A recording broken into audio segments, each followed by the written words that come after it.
What's going on, Landy boy? Not much. What's up with you, Tommy boy? Oh man, here filming episode 18 of the podcast. It's legal now. A legal adult. Yeah. It's legal. They can vote, they can get Our fucked. podcast can. They can't smoke or drink because Adopt a they changed child. that. Yeah. Right. It can Get a rent tattoo. an apartment. I can get a. They probably can't get a mortgage Oh, yet oh, unless they okay. had a lot of money. I remember I did a. I might have mentioned this on the show before, but like I did a whole like pay-per-view in senior year, like a speech, saying like, oh, we should let 18-year-olds be drafted to the NBA. Yeah. I got a whole list of things 18-year-olds could do, but you can't get drafted to the NBA till you're 19. Really? Pretty Oh, little wait. segment there, yeah. Is that to make sure that you're not Yeah. a freshman in college when you join? Like, you just gotta be something above there, you or can- like... You have to play at least 1 year after your high school graduation. Like used to, like 17, 18-year-olds could get drafted to play Okay. in the NBA. So you gotta do 1 year they of made a college rule. basketball. It's like LeBron James. You know, he didn't play any college basketball. He got drafted straight out Yeah. of high school. Kobe Bryant didn't play college. He got drafted right out of high school. Okay. I So gotcha. used to, you could just skip college entirely.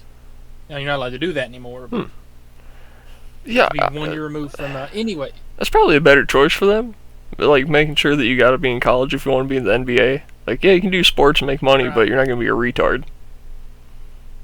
Fair point. Like some guys go overseas and play like a year in Europe or Australia Or China. Some guys took just alternate routes to just avoid going to college, I guess. Yeah. Which more power to them. They're skeeting the rules and getting paid a year early, but It's like those 19, those Russian 20. hockey players in the 90s that were taking all sorts of steroids when they weren't banned, and Yeah. like we still had our test, our Deca, our Winstrol, normal steroids we still got here in the States, and they had Russian experiment drugs that were turning them into superhumans.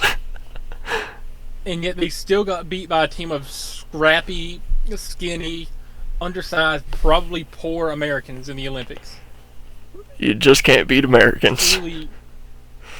Truly one of the stories of all time. Like hockey, I assume, is more popular in Russia than it is in America. Yeah. Russia and And we beat Canada, 'em yeah. ass. It's like just all the cold countries really love hockey. Yeah, what else are you gonna do? You can't play any other sports. Like what do they do for fun in Russia besides hockey? Drinking. Drinking. That's it. Well, besides that, driving really yeah. shitty cars, road raging, fucking bears, hugging bears, feeding bears. That's probably it. you ever seen the Family Guy clip where they like go to Russia and saying that every woman in Russia is either an ah or an aw? Yeah. They're either It's- really, really, really like smoking 11 out of 10, Mm-hmm. or they are really, really ugly, 1 out of 10. No, all You'll never Russian be in women, between. all Russian women go through the same transition over time. When they're young, they're like the most beautiful thing you've ever seen. And sometime around 50, they shift into some ugly mug old woman that looks like every other old woman in all of Russia. Like Russia has some smoking women. Like I Hmm. will not lie. Like Russian women, probably like top 5 in terms of attractiveness worldwide. But they probably Like, age after the they hit, worst. like, yeah, but because like you said, like after 40 or 50, whatever, they're just undesirable. Yeah, To use a big word. yeah. That is a big word. I had to think about that for a second. I almost counted the letters, it was so big. I didn't, though. Yeah, that's I'm pretty sure that was like a name for one of the social classes back in like early like settlement days of some country. I don't know if it was here or if it was like India or what, but the caste system, I'm pretty sure the lowest one is called the undesirables or untouchables or something like that. I think randomly thought of I that. think undesirables is just a general word for the worst of humanity. Yeah, like Like, Trump often refers to illegals as undesirables when he's talking about deporting them. it's like I don't have a problem with with him being here legally, but yeah, he's Yeah. kind of got a point, does he? Dude, I love seeing, like, the people who, deleted TikTok and aren't able to get on there anymore, and they're all on Instagram now. I love when I occasionally see one of those people, and they're like, I can't believe they're getting rid of the illegals! And then one of the comments is like, I'm reporting you to ICE. I've thought about like calling ICE and being like, yo, I'm sure there's one of them hiding in my neighborhood somewhere, but Yeah. I that could be a fun thing if I ever wanted to just screw around.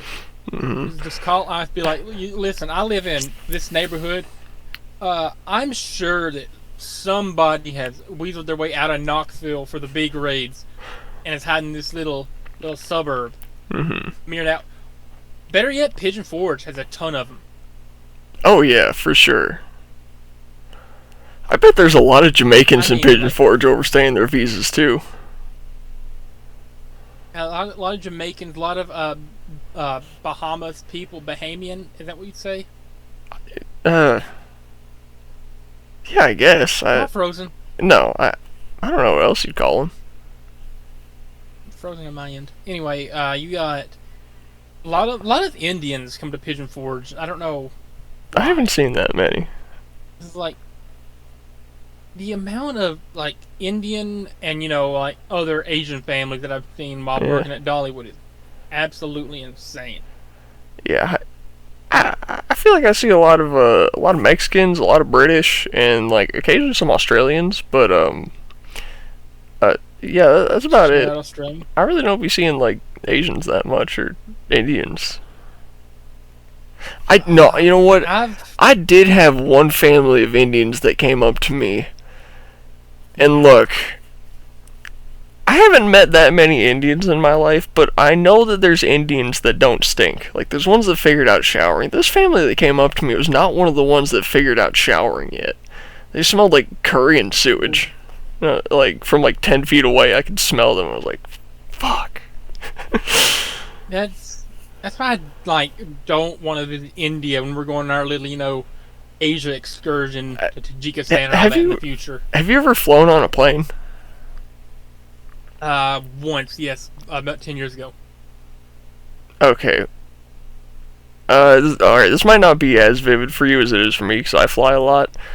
You know how when you get on a plane, all the air in the plane is from wherever you got on. And when you land, it still smells the same until the door opens and you get that air in, and then it smells totally different. Indian air is probably so stinky you'd smell it 500 miles off the coast through the plane. Have you ever been out of the country? No. I don't know if I can go outside the country. Are you not, like, allowed to? We talked about this in an earlier episode. I got a felony charge when I was a teenager for some, like, really stupid shit. And I'm pretty sure it's automatically expunged when you turn 18 just because of the class of felony it was.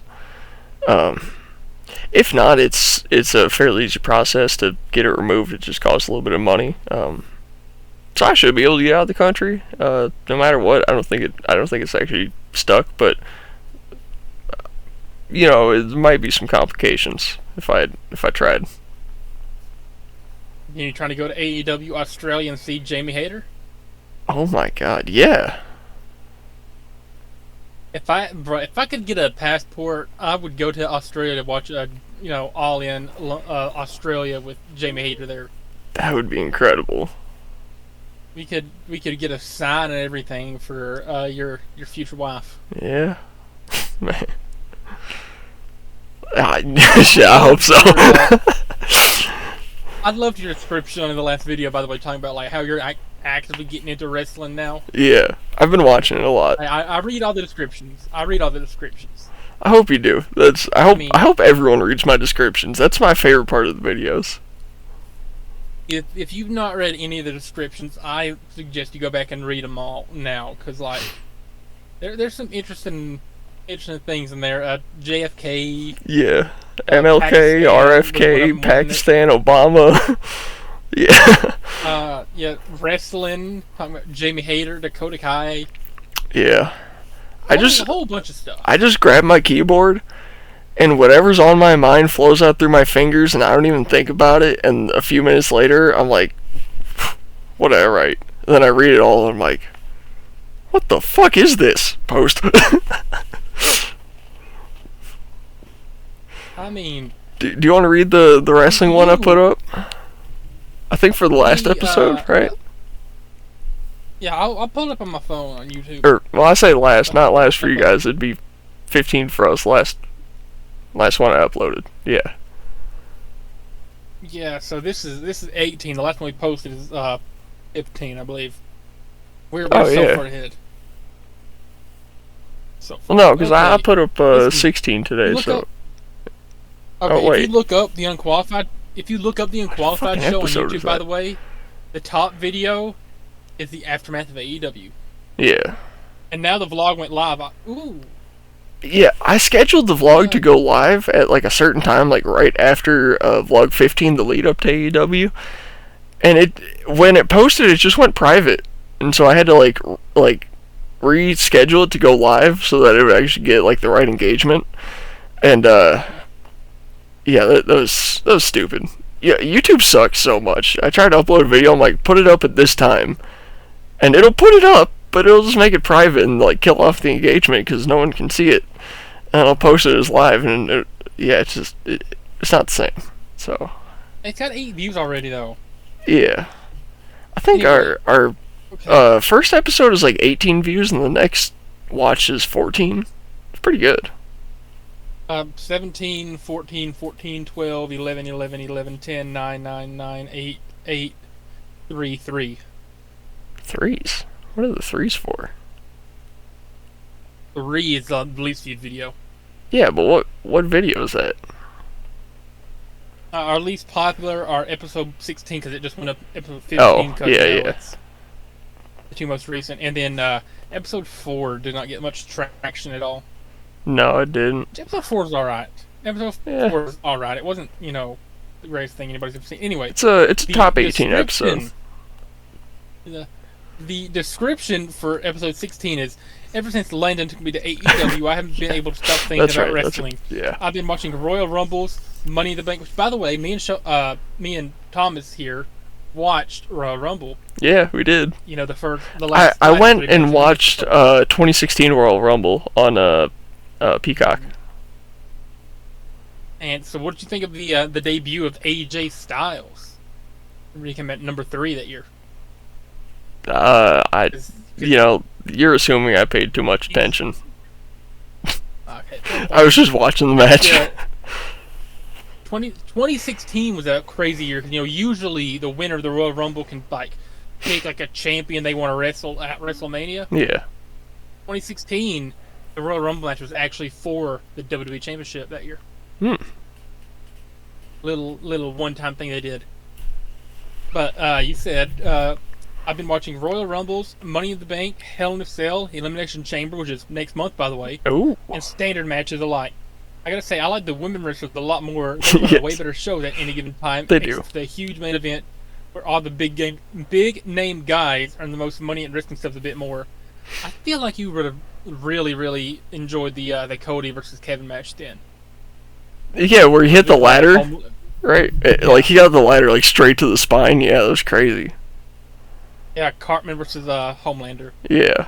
It's a really fascinating sport, but also Landon has reintroduced the idea of Celebrity Crush Zone again with the one and only Jamie Hayter. Gosh dang, she's very pretty. But anyways, I'd rather be Ric Flair's son-in-law because that dude has a lot of money. Yeah. Well, spoiler, they broke up. They divorced. Hell yeah. Anyways, leave a like on this video or else I'll a 10,000 lumen flashlight up your window while you're sleeping, waking you with the power of the sun. Yeah. Phenomenal. I was thinking, right? I marry Ric Flair's daughter, right?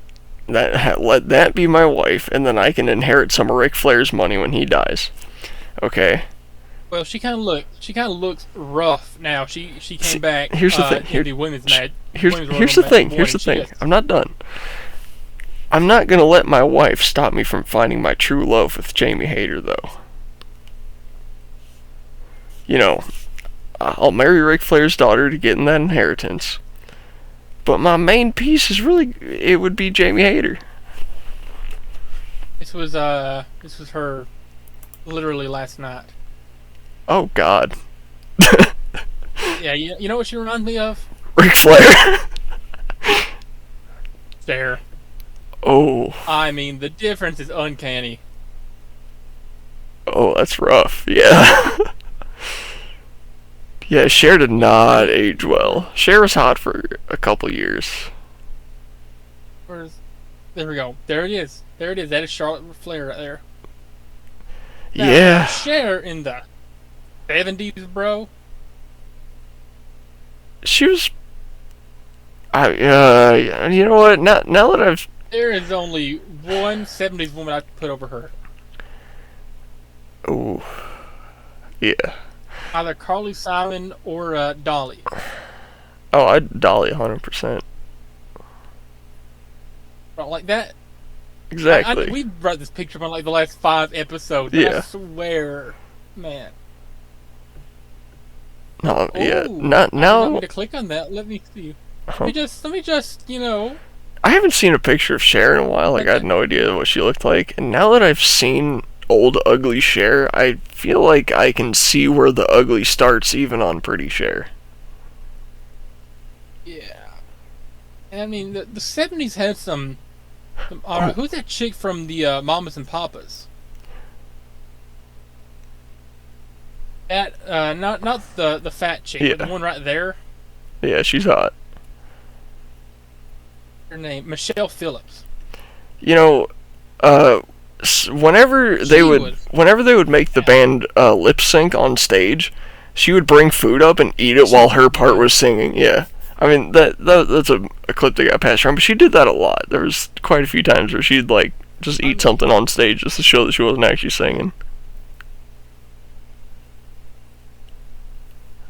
As seen here. All the leaves are brown. Yeah. All the leaves are brown, and the sky is gray. California dreaming. Yeah. It's a good song though. Hold on. While we're still kind of on the topic of Dolly Parton, I can't believe I just remembered this. I don't think I've ever said it on the show.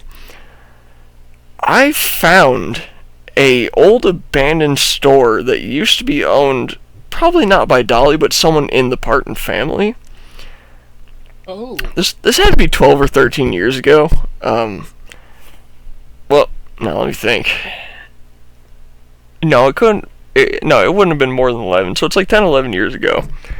I was somewhere with my family in the Little Pigeon River, and we were just hiking down the river, like just as far as we felt like going. And we saw this like 8-foot tall like storm drain thing. And we're like, oh, maybe that'll like lead up to a road. We'll walk back to the car or whatever. We walk through it, right? And it just goes into this little like ditch. And unlike in the river with just like a straight wall, you could actually kind of like walk up the side of it and get back to the road. So that's what we did, right? And then like we looked right in front of us, and like buried in the woods was a Parton's General Store. And it was a tiny little shack. It was like 10 feet by 10 feet, something like that. Like, it was really small. It had a couple old cans of like Campbell's soup from, I'm assuming, like the 50s or 60s on there. And you could see where the register was in the corner and everything. And it was a really cool little general store. It was made of not like cut boards. It was made of like where you literally take a tree and just slices out of it, and then like pack the rest of it with mud to fill it in. Like, it was like a really old style building. And I couldn't find anything on it online at the time. I still can't find anything about it now, so I assume I'm one of the only people to have found it.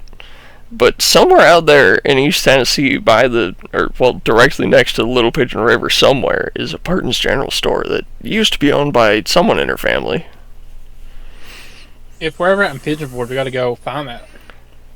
I mean, you know what? That'll be an AEW. Sorry, unqualified vlog. I said AEW because that's our only vlog, but yeah, that'll be an unqualified vlog of us doing like an expedition down the Little Pigeon River to find Dolly's old, Dolly's brother's old store or whatever it was. Because I think Dolly has like 7 or 8 siblings, right? Like she has a pretty big family she comes from. And so it could have been any one of her siblings or cousins or aunts or uncles, or I don't know who owned it, but their last name was Parton.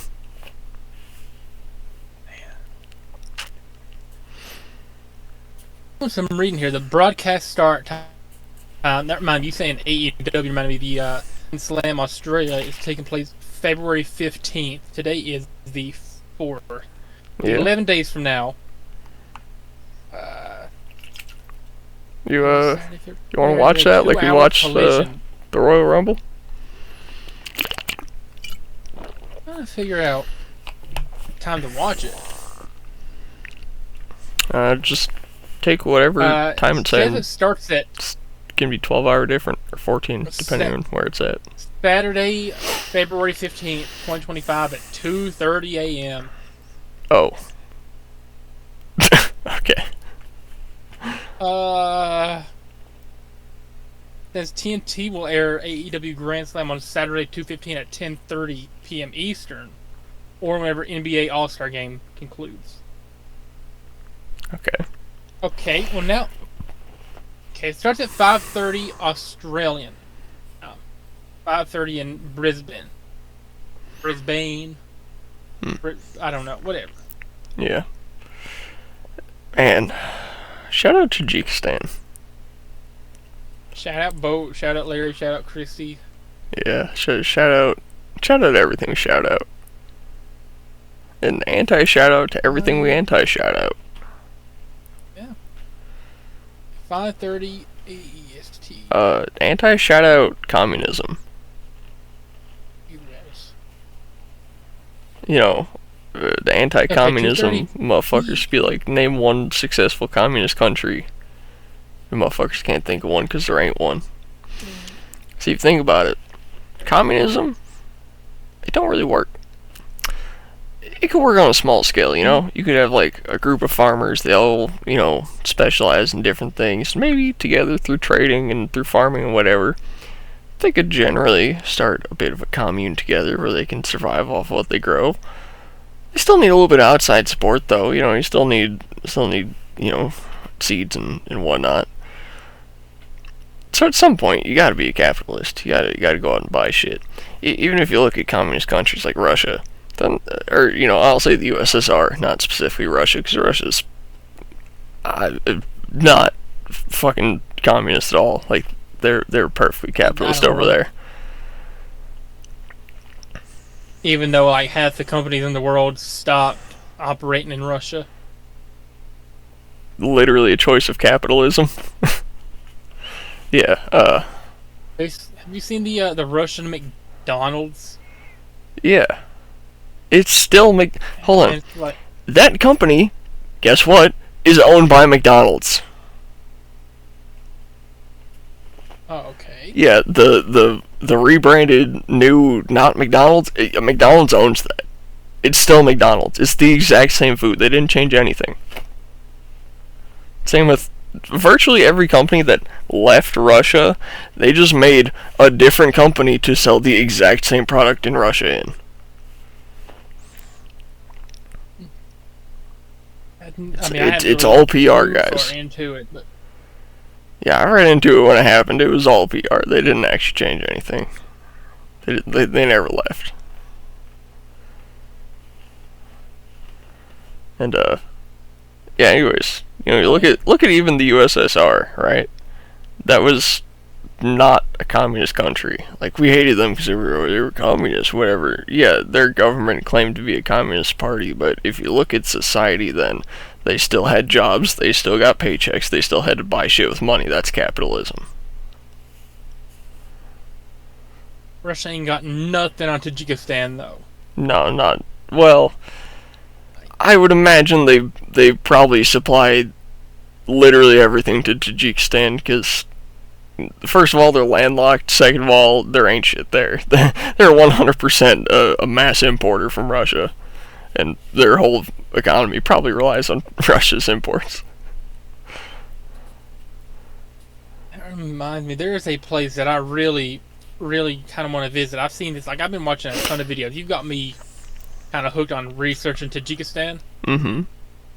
I've seen this place in all kinds of videos. Look how big this place is. Is this in Tajikistan? This is Dushanbe. The capital of Tajikistan, yeah. Wow. Dushanbe. Look at all this, like, spices and fruits and vegetables and stuff. Yeah. I so badly want to, like, just go experience that. I watched this dude's video about it. This dude's cool. Yeah. I mean, I don't know. I recognize everything on that table. Like, that's not bizarre at all. It's normal food. It looks like he should be black. I don't know why. I can't explain it. He just looks like he has a facial, like, structure and beard that looks just like widen out the nose a little bit so he can smell colors, and yeah. Well, stop on one of these spice tables. I want to see the spices.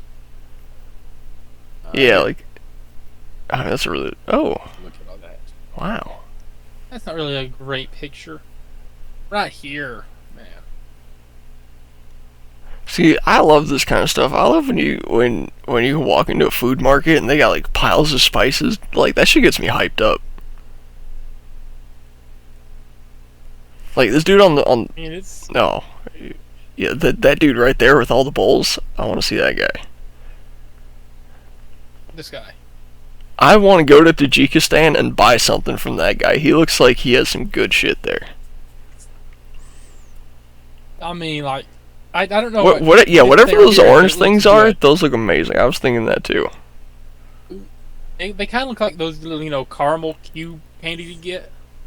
I thought they looked like tangerine slices, but like candied or something. Ooh. I bet they got some good shit over there. Phenomenal. Yeah. These things over here, these blue and purple things. Well, those are probably wrappings, because they got the green ones up top, and you can see the twisted end on it, like a Tootsie Roll. Oh, fair. I mean, like, these right here look good. They look kind of, I don't know why, they just look like a... It looks like some kind of, like a candy. I was thinking some kind of like a white bean. Like, I think those four things on the right are beans. Like beans or peppercorns or peppers. Yeah, whatever that is looks amazing. Looks like something I would eat by the handful. Yeah. Bro, like, look at...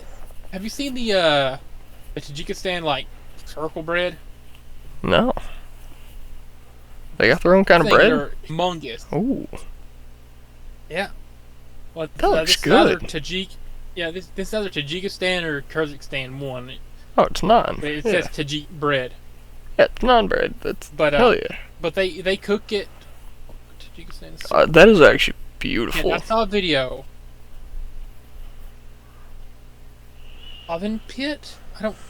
Hold on. I know what you're trying to look for. Yeah. There it is. And they just stick it to the wall and let it cook. And they pull it out and serve it fresh. Yeah. And apparently that bread stays good for months. Man. I mean, I want to try some of that. I don't know about you. I do too, man. You know what I think we should do? As soon as this channel starts making money, let's make a savings account for the channel, and all the AdSense goes in there until we have enough money to go to Tajikistan. Like, that'll be the first thing we spend our YouTube money on. We should just start calling, like, random small businesses around the area, be like, hey, listen, we have a podcast with 4 subscribers, 8 monthly listeners, not including us. Yeah. So, like, how would you like to sponsor our channel for the low price of a 2-way ticket to Central Asia? That'd be perfect, man. If they cover the plane tickets. If they cover the plane tickets, all we have to worry about is hotel, transportation, and food. Yeah, I call up Evans Towing in Newport and go, yo, guys, I got a huge business opportunity for you. I get about 8 views an episode on my podcast. If you want to advertise to all 8 of those people for the low price of flying me and my friend to Tajikistan, we'll do it. Dude, they'd hang up and block my number. I'm sure they'd be like, what is Tajikistan? Yeah. Is that a real place? Yeah. Who knows? My original reaction when you first told me about it, I didn't know. I know. Every time I bring up Tajikistan, people are like, "What the fuck is Tajikistan?" I'm like, "It's next to Uzbekistan. Where's that? Next to Kyrgyzstan. Where's that? Next to Afghanistan. Where's that? Next to Iraq." And they kind of get the idea. They're like, "So it's in the Middle East." Yeah, around there. It's somewhere close to it. It's close to Russia, because they speak Russian. Yeah. Well, virtually all the Stan countries do. For some reason, Russia's very friendly to Muslims. Well, I would assume, 110 countries, those people. I'd assume, since they can't go to Russia, that Russia kind of gets back at them by being like, well, we're just going to be nice to the Muslims instead, So that's why you got all those Muslim territories in, like, the southwest of Russia, and all the Stans speak Russian, and, it's probably something to do with that. I thought about learning a few Russian phrases, but I know I could not retain them. Like hello, how are you? What best food around here? I don't know. I know one Russian word. Phrases. I do not know any Russian words. The one I know is niet, which is no. I know a little bit of German just because I listened to Rammstein, but I don't know any Russian. Oh, I know how to count to 10 in German. I think my dad took German in high school, but I don't know if he knows any German to this day. My grandpa worked in Germany for like 15 years between like Audi plant, a Volkswagen plant, and a BMW plant before he went to BMW in South Carolina. And he used to be able to speak a lot of German, like almost perfectly, but he's forgotten most of it now. And I want to see a Rammstein concert so bad because it's like the only German that I understand, but they hardly ever tour. Mm-hmm. When they do it in big stadiums. Yeah. Have you ever seen what one of their concerts looks like? I have, actually. I didn't know they were German. I read somewhere it takes like. Yeah, they are German. Deutsch. Ich bin Deutsch. I do know some German stuff. Okay, so Google's saying it can take the band up to 4 days to set up the stage for their concerts. What? And it usually takes like, a day or two to take down. How much stuff are they putting on stage? Why does it take 4 days to set up? Let me see here. Share screen. Concert. Because look at this. Oh, yeah, that makes sense. It was in Austria. That's what they're putting up. They have like. Okay, that doesn't take them 4 days to set up. That takes the event people 4 days to set up. They just show up and play. Look at that! Like the lead singer shooting out a peacock of flames. Yeah, actual like Mad Max type shit. I mean, like. Oh my god! I don't care if you like that right there. If you like heavy metal or not. Yeah. Anyone who's played the Mad Max game, when you go through Deep Fry's territory and then you drive up to Gastown, it looks like this. I do not care if you I don't care if you like heavy metal or not. You gotta admit, this is something like everybody would love to experience. Yeah. Like just a bunch of angry German dudes playing heavy metal, screaming about God knows what in German. I mean, who wouldn't want to see this beautiful, beautiful singer of a man? Exactly. Doing his thing. He looks terrifying. These guys are probably banned from performing in California just because of the fireworks. They got banned from somewhere. Hold on.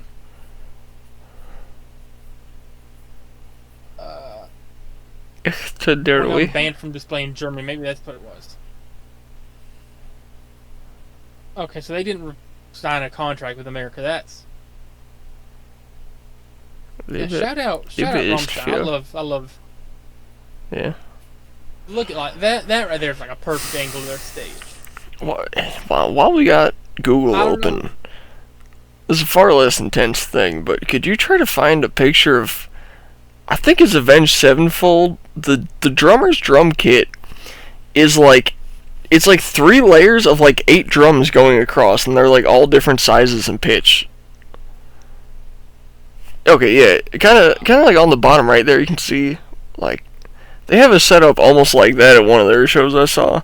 I didn't actually go to the show, but I was watching one of their like from like 20 year ago live shows, and they had a massive drum kit like that. I don't know what it was like when I saw them live, but Yeah, easy to me though. yeah. The Rammstein set. Man. Oh, Now I would. sorry. I'll let you take your topic.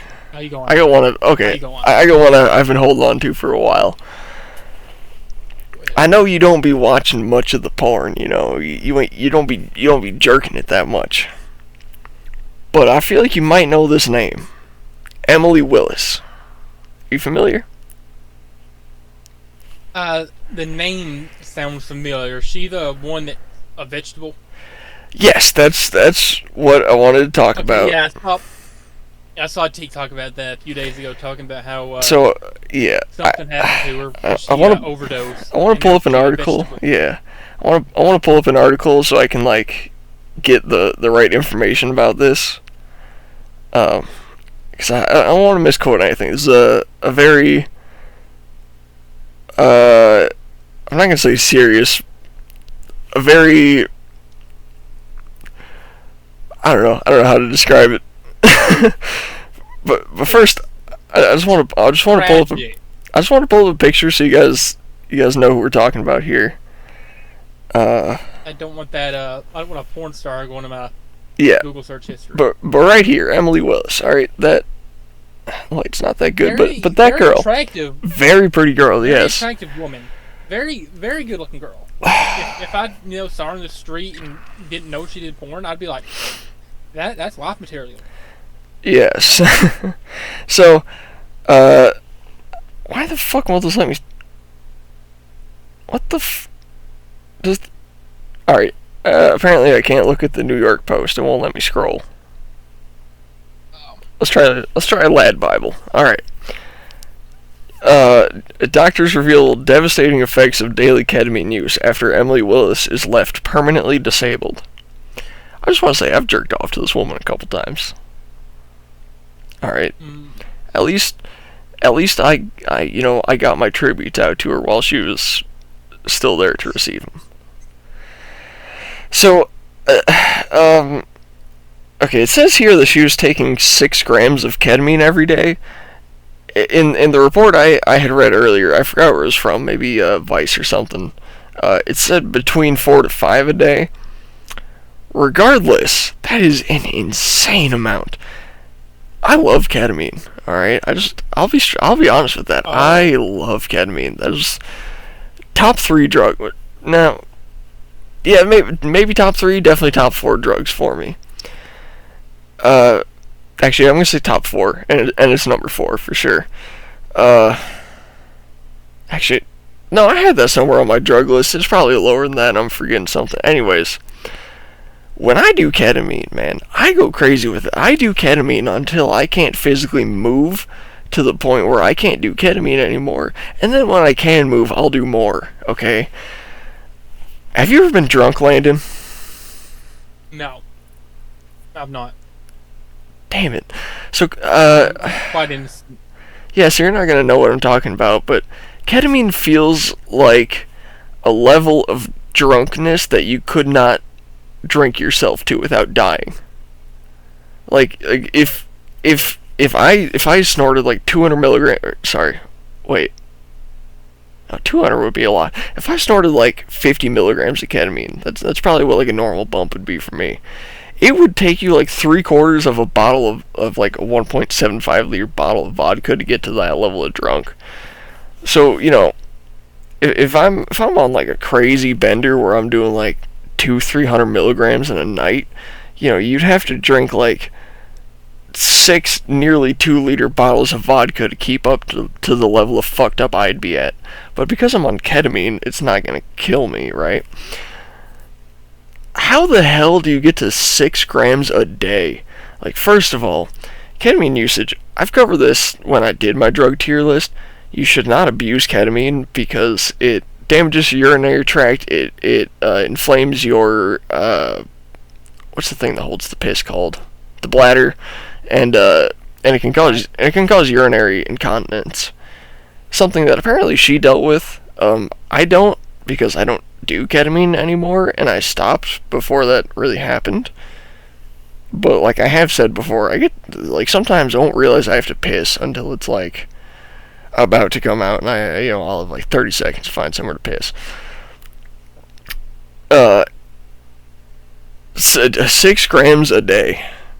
That's one of my benders times 10, 20. That's one of my benders times 30. That's if I did 30 times more ketamine in a bender than I normally did every single day. That is a ridiculous amount. Yeah. And hold on, so let's see. So she was admitted to the hospital and they cut her off cold turkey, like she didn't get any ketamine, which, if you don't know, when you're addicted to drugs to the point where you're taking a fatal amount to feel something, you can't quit cold turkey. It will literally kill you to quit. You have to wean off for like weeks to months, like with like Xanax, heroin, anything like that. Like, you have to keep doing it to stop doing it. And they did not let her do that. So she very quickly started having seizures, and she fell unconscious. It's not clear exactly how long she was unconscious, but it was long enough to consider her legally brain dead, and they did CPR for 30 to 40 minutes before they restored a heartbeat. If you don't know, after about 6, they consider you as good as dead because you won't have enough oxygen in your brain to be a normal person after, and she was out for what they say could be up to 40. 40 while they were trying to get a heartbeat back into her, not counting however long she was out before that. So the fact that her heart actually like came back is crazy. Miracle. Yeah. So they're saying right now she's likely suffering from locked-in syndrome, where basically you can only move your eyes and like nothing else works. You're paralyzed. And they don't know how much brain function she has left, but they're assuming not much, if any, just enough to move her eyes around. It's like, I know it's morbid. Like, what's the point of life at that point? If like you can't move, you can't think, you can't talk, you can't, you can't enjoy anything, you can't do anything. What is? I know it's sad to think, but yeah. what is the point after that? I have no idea. I cannot imagine. I get it. It's a family member and a friend that you love, but like, they're...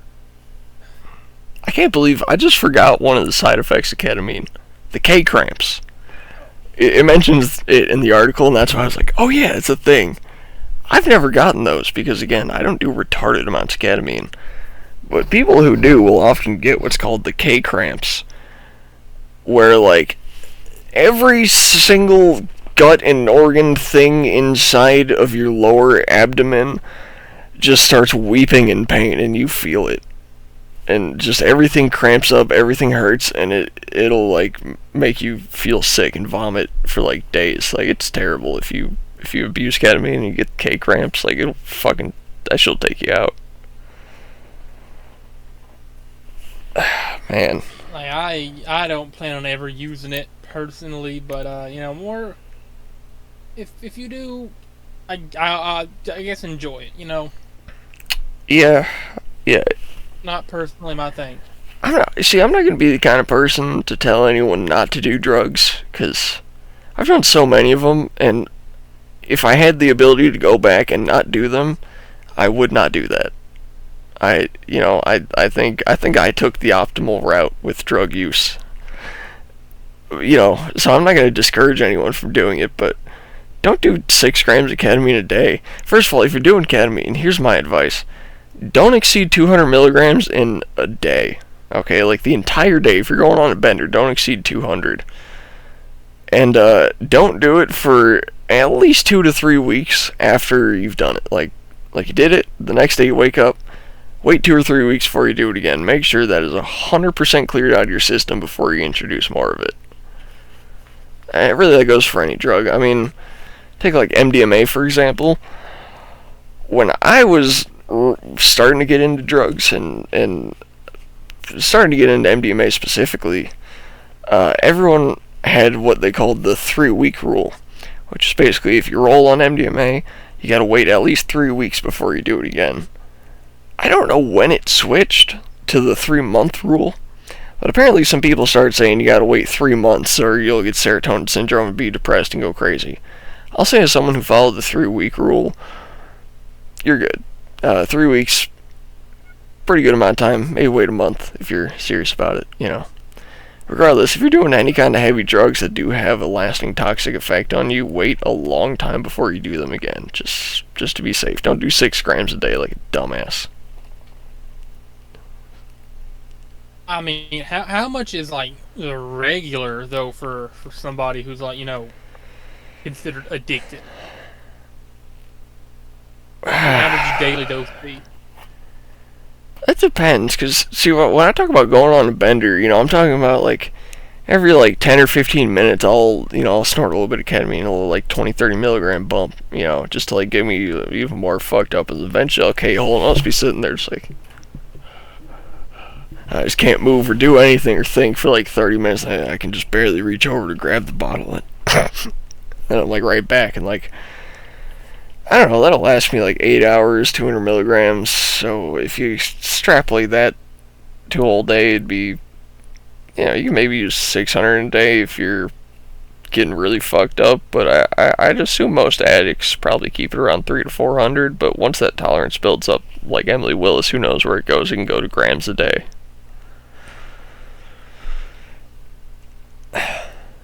Yeah. It's scary how fast the stuff, takes over, though. Insane.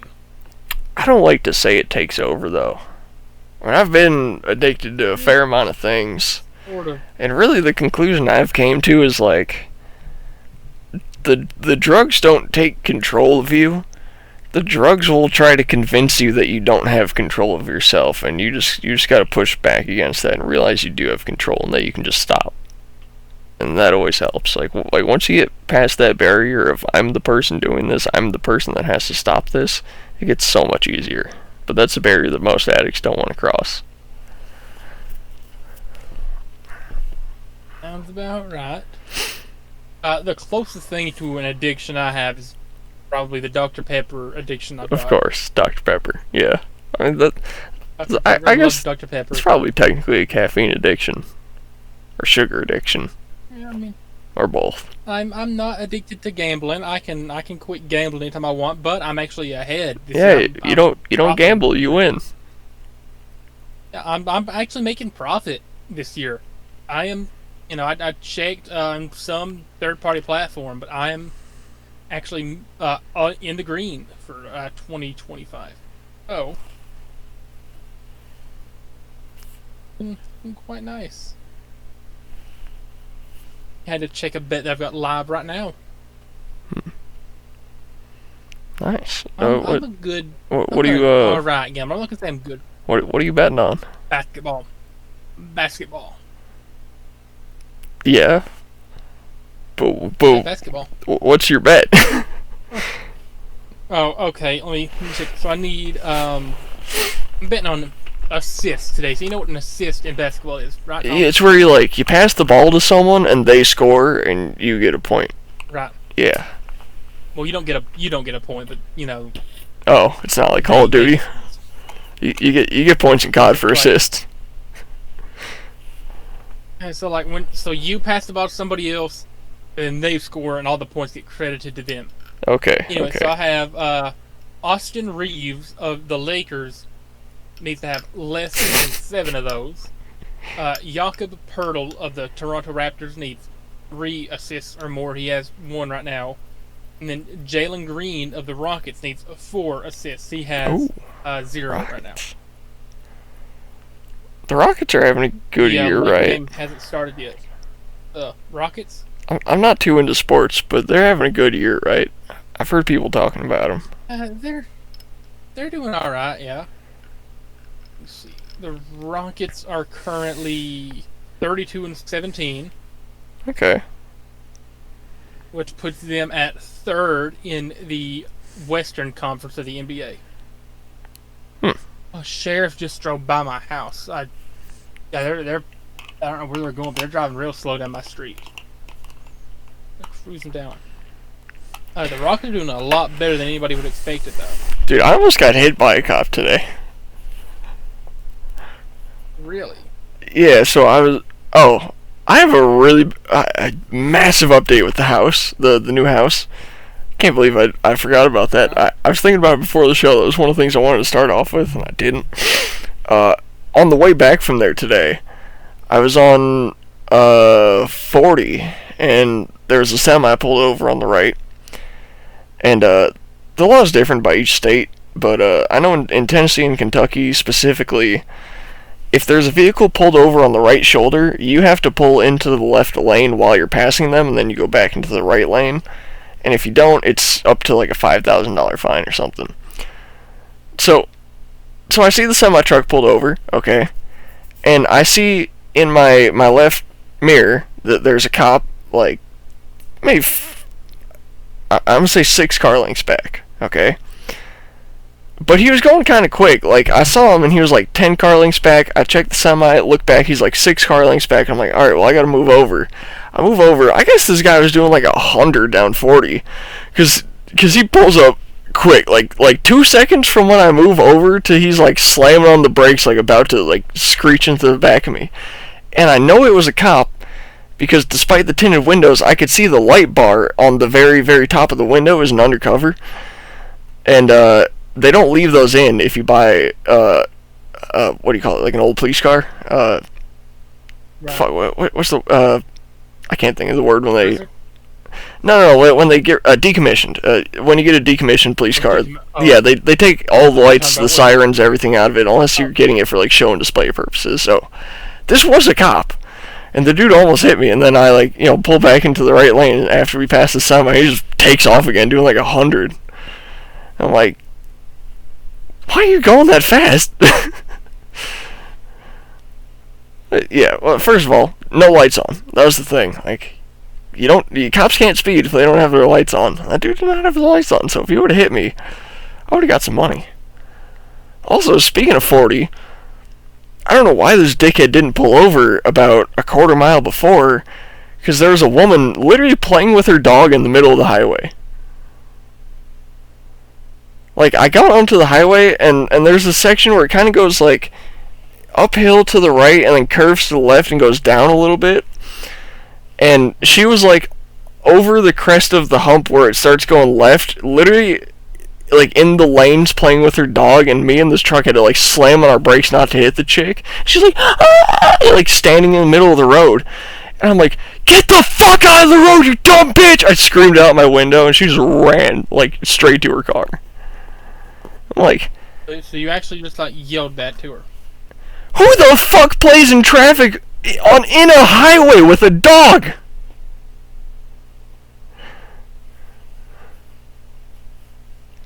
How did she not get hit? I'm sure she did immediately after that by someone else. But yeah, I got on the highway, and then it was like not even a minute later that cop pulled up and almost hit me. And that exit or that entrance I got on was the nearest entrance, so it's not like he could have got on any closer than that. Like, he definitely saw them. I don't know why he didn't stop for that. Alright, I would have taken that woman, thrown her in jail, and give that dog to someone who's not going to play in fucking traffic with it. Yeah, it's pretty stupid. Yeah. Quite retarded, if you ask me. Yeah. Anyways, so I want to give that update on the house. We got the house officially. Title's in our name, right? It went through. We were so worried it wouldn't, because look, let me tell you some of the shit this guy has been putting us through. Not that I blame him, just Ted, the old owner. Well, okay, Ted Sr., the original owner of the cabin when we first got the one next to it, he was pretty cool. He was a really nice guy. I never met him too many times, but my grandparents were, I wouldn't say friends, but very cordial neighbors with him, you know. He was really nice. And then he died, and his kids got the house. And they did not take care of the house at all. They wanted it to be a summer home, but they never came down in the summer. And that house just sat and got a little moldier every year and got a little, worse every year. And eventually, a toilet broke and it was leaking water into the basement. The whole basement flooded. And Ted Jr., the guy whose name is on the title, because apparently his sister relinquished her half to it at some point, was like, fuck, I don't want to have this house anymore. This shit's giving me problems. I'm paying a bunch of bills. I'm paying taxes. I haven't been to the house in 6 years. And my grandpa's like, I'll give you $100,000 for it. Keep in mind, the house itself is probably worth $150, and the land it's on is probably worth another $150. And he's like, done deal, take it. If you think about it, this guy's getting $100,000 to walk away from what he views as a problem. So who cares if he's getting a fair price? He thinks he's getting a fair price. Anyways, his first lawyer died. Like, literally, the lawyer that was writing up the contract to sell the house died. So he mid-process? Yeah, so he called us and he's like, I've been trying to get a hold of my lawyer for like a week because he hasn't sent the contract over to you guys. He died! And we're like, what? And he's like, yeah, I just got a call from his wife. She's shutting down the firm. He died. And I'm like, oh my god. So he had to go get another lawyer, and then that lawyer made, I believe, 4 different amendments to the contract. With she misspelled my grandparents' name. She misspelled the names of or the descriptions of certain items that they were going to take out of the house before they sold it. And so we had to make. She made 4 or 5 amendments herself. My grandparents' lawyer had to make 3 or 4 more amendments to it to actually get the whole thing straightened out and spelled correctly. And then they sent that off to the title company. Title company lost all those documents, so they had to print new ones, send them over again. It took them 3 weeks to confirm that they could actually get the title for it, which I don't see why it took that long, considering the title was literally sitting in their office, or a copy of it anyways. But it all went through today, and the place is officially ours. It has 2 vehicles on it. One of them is a mid-70s Camaro, or early 70s Camaro, maybe 72, 73. Total piece of junk. I'm literally going to scrap it. Okay. That's probably, between the 2 vehicles there, that's the one that, without any description, people are like, what, save that one, that's a classic. The entire floorboard is rusted through, the entire frame is rusted apart, the engine is seized, the roof is split in half, there is nothing salvageable in that vehicle, the entire interior is full of mold. That thing is not, there's not a single part on that car that is even savable except for maybe the trunk lid. So I'm gonna junk that. So we told Ted, the owner, that, he's pretty sentimental about it. It was his dad's. If he wants to try and figure out how to get that thing out, which he does, he has 6 months to do it, or we're sending it to the junkyard. That's really the only thing we gave him out of it, besides some furniture that was in the house. The other vehicle, though, I am 100% getting, because he did not write that in any amendments or in the original contract that he wanted it. And he has only said before he sold the house that he was going to try and sell the truck to someone. Since he did not sell that truck to anyone, that is now legally mine as it is part of the property deal. That truck is a 1997 Chevy Trailblazer. It has 235,000 miles, which sure is kind of high for a vehicle, but that thing, despite having that many miles, seems almost brand new. It's been sitting for about 5 years. From what I recall, just before Ted Sr. had died, he put some brand new tires on it, and that was it, right? And he parked it, and I think a rat or a squirrel or something ate the TCM wire, which is the plug or something, which is what controls the transmission. And that's like a $200 fix. Like that whole harness is $200, and it would take a couple hours, maybe an hour to string it all together and get it in the right spot. The thing is, I was like, if it's either rusty, like the Camaro is, or if it doesn't run, I'm junking that too, right? I brought a booster pack over there, hooked it up to the battery. I hop in, I crank the key, it goes, whoa. I'm like, oh, that's not good. I'm like, maybe the battery needs to charge. I did literally just clamp it on, hop in, turn the key. So I'm sitting there, like 15 seconds goes by, right? Not nearly long enough for the battery to charge. You're supposed to leave it for like a minute or two at least. Like 15 seconds goes by, I'm like, I just want to see if it turns over. It goes, vroom, vroom, and starts idling. I'm like, no fucking what? I got a running Trailblazer for free. And it's 4-wheel drive. Yeah, so I'm hyped about that. How much is something like that worth? You have any idea? That's the unfortunate thing. I was like, man, I bet this is worth like $5,000. I go on Facebook to see what a 97 Trailblazer goes for. They're worth about $1,500 to $2,000. And the tires, despite being brand new, technically are 5 years old at least, and that truck has not moved in 5 years, so they are flat spotted and they are no good, and they will need to be replaced, unfortunately. But man, figure I'll spend maybe $500 on some tires, $200 fixing up the trans, and then I have an immaculate, like completely rust free, like barely even a little bit of surface rust on some stuff, interior like perfectly detailed. Like, this thing is, it could not be a cleaner Trailblazer despite having 235,000 miles, and I got it for free, and it's going to cost me at most like $800 to get it running. Like, it's so worth it. I'm not, like, the thing is, what color now? It's red. So no matter how you look at it, I'm not going to lose money on it. If I ever do decide to sell it, I'm not going to make much, if anything. But aside from insurance and gas, and fixing up the wire, it's going to take or cost virtually nothing to just own that vehicle. So I'm pretty happy with that. And also, slightly smaller scale, there are 3 or 4 lawnmowers buried in the woods. I would like to dig those out and get those running because I do. Thing about, like, single and twin cylinder engines is they're so simple. Like, I can take apart a lawnmower engine and put it back in and have it running in like 2 hours. So that's gonna take absolutely no work at all to get like all of those lawnmowers going again, and that'll be nice just to have a fleet of lawnmowers. But yeah, I'm so excited about that Blazer, man. I cannot wait to start driving that thing around.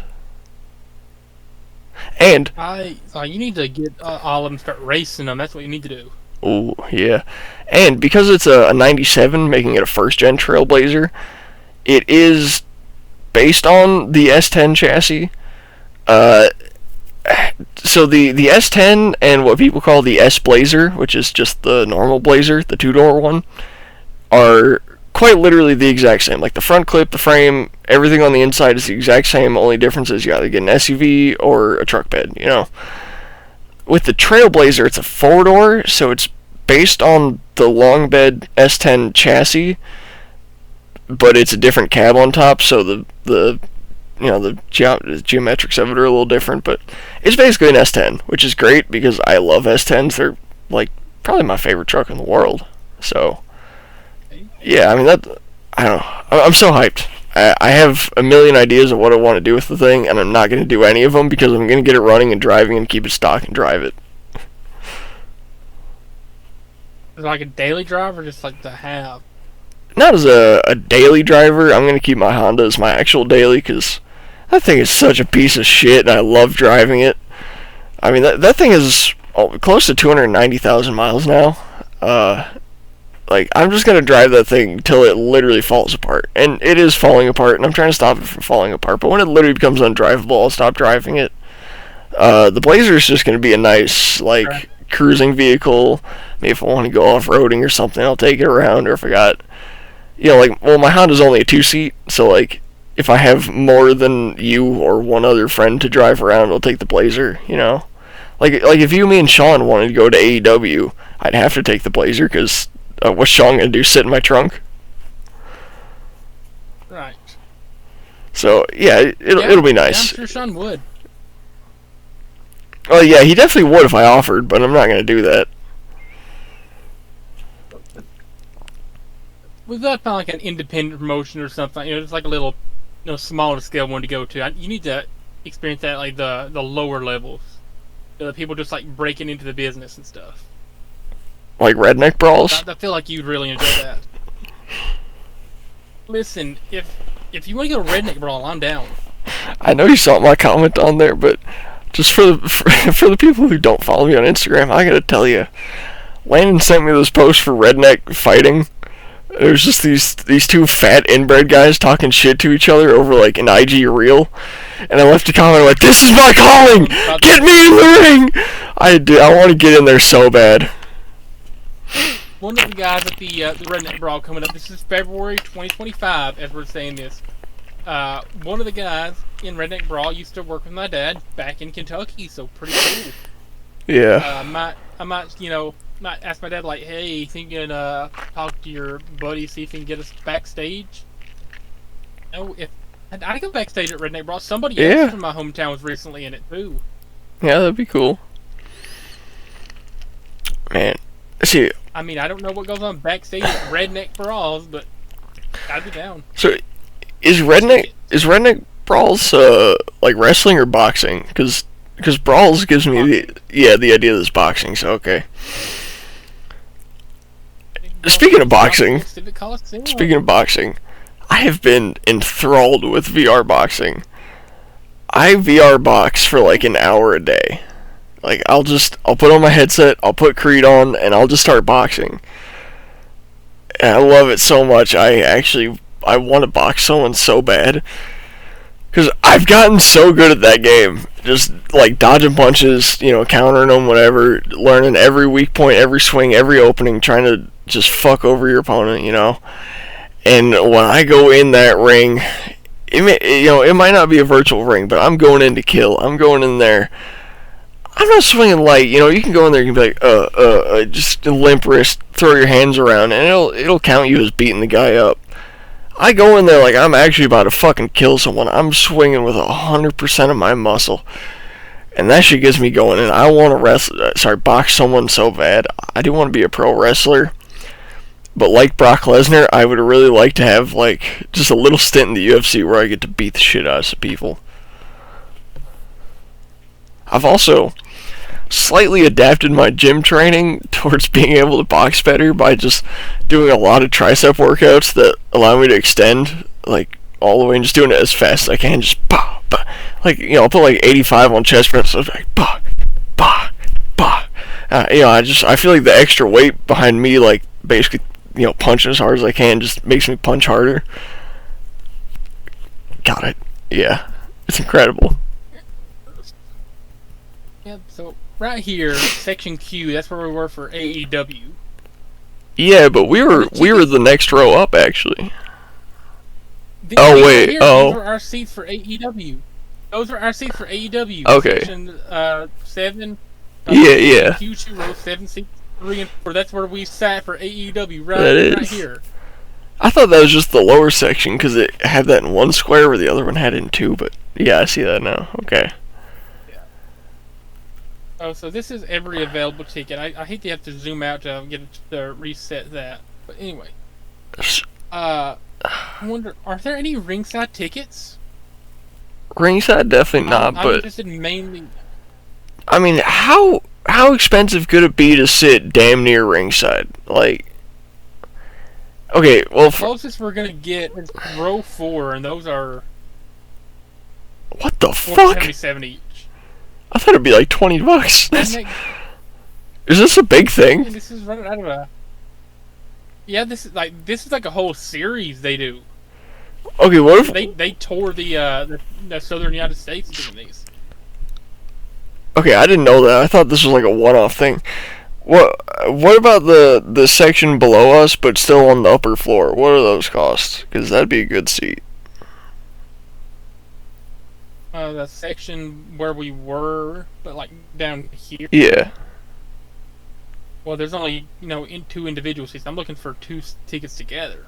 Well, look at the resale ones. What are those going for? Resale. I assume we want to be kind of close up, level to the ring. So. Actually, what about that curved part there, where Will was going into the crowd? What do those cost? That's a pretty good seat. These two right here. God damn. 3 each. What? Yeah.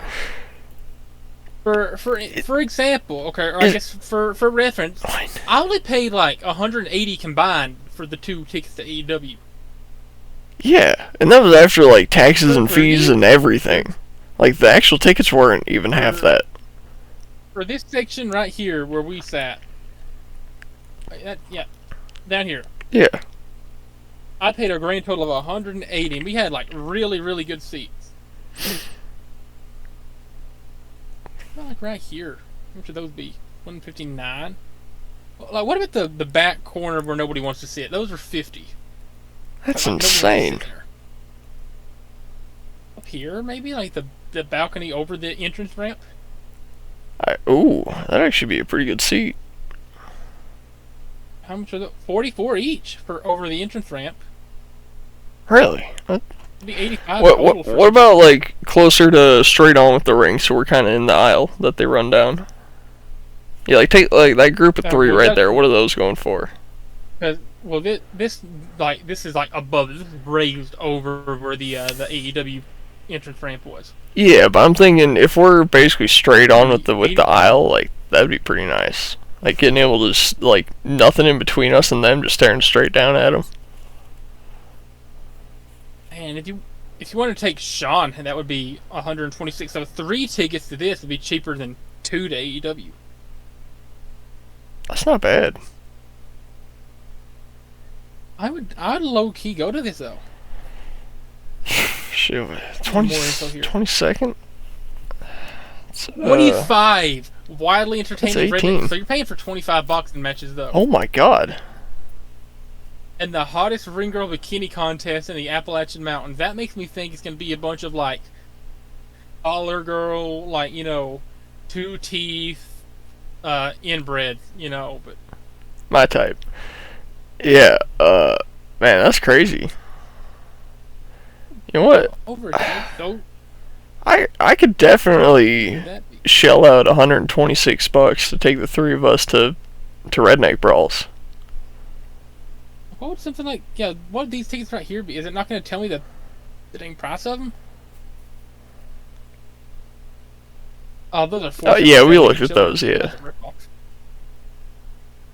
We looked at those right here. No, the ones you were just at, they're $400. We looked at those already. Okay, those are 91 right there. Yeah. But you kind of, not really lined up with the ring. I mean, for $25 in matches though, of a bunch of untrained unprofessionals. I mean, you think Sean would be interested in going to this? I have no idea. I think Sean would love it. We were talking before AEW about trying to get in the ring, and when we were there, it seemed a little less possible. There's a lot of security, a lot of people around. But I feel like redneck brawl. Like the idea of that. If I just if I just went up somewhere near someone and it was like, guys, let me in, they'd probably find someone else in the crowd for me to fight. And then we could have an impromptu 26th match. I don't know what the rounds and stuff are, like how long each round is, or how many. It's typically 3 minutes in boxing. I don't know how many rounds there are. Probably, well, I think in regulation it's usually 5. But it's redneck brawls, so who knows? It could be whatever they want. You just see how long is redneck brawl. Oh, I want to make a statement to the crowd here, to all of our fans. Okay, 3 1-minute rounds. You get 3 1-minute rounds. So what the fuck? 3 minutes. So yeah. That is not enough 3 time. Minutes. 25. It takes me 2 minutes to get warmed up. By the 3rd minute, I start beating the shit out of them. At max, you're getting 75 minutes worth of boxing.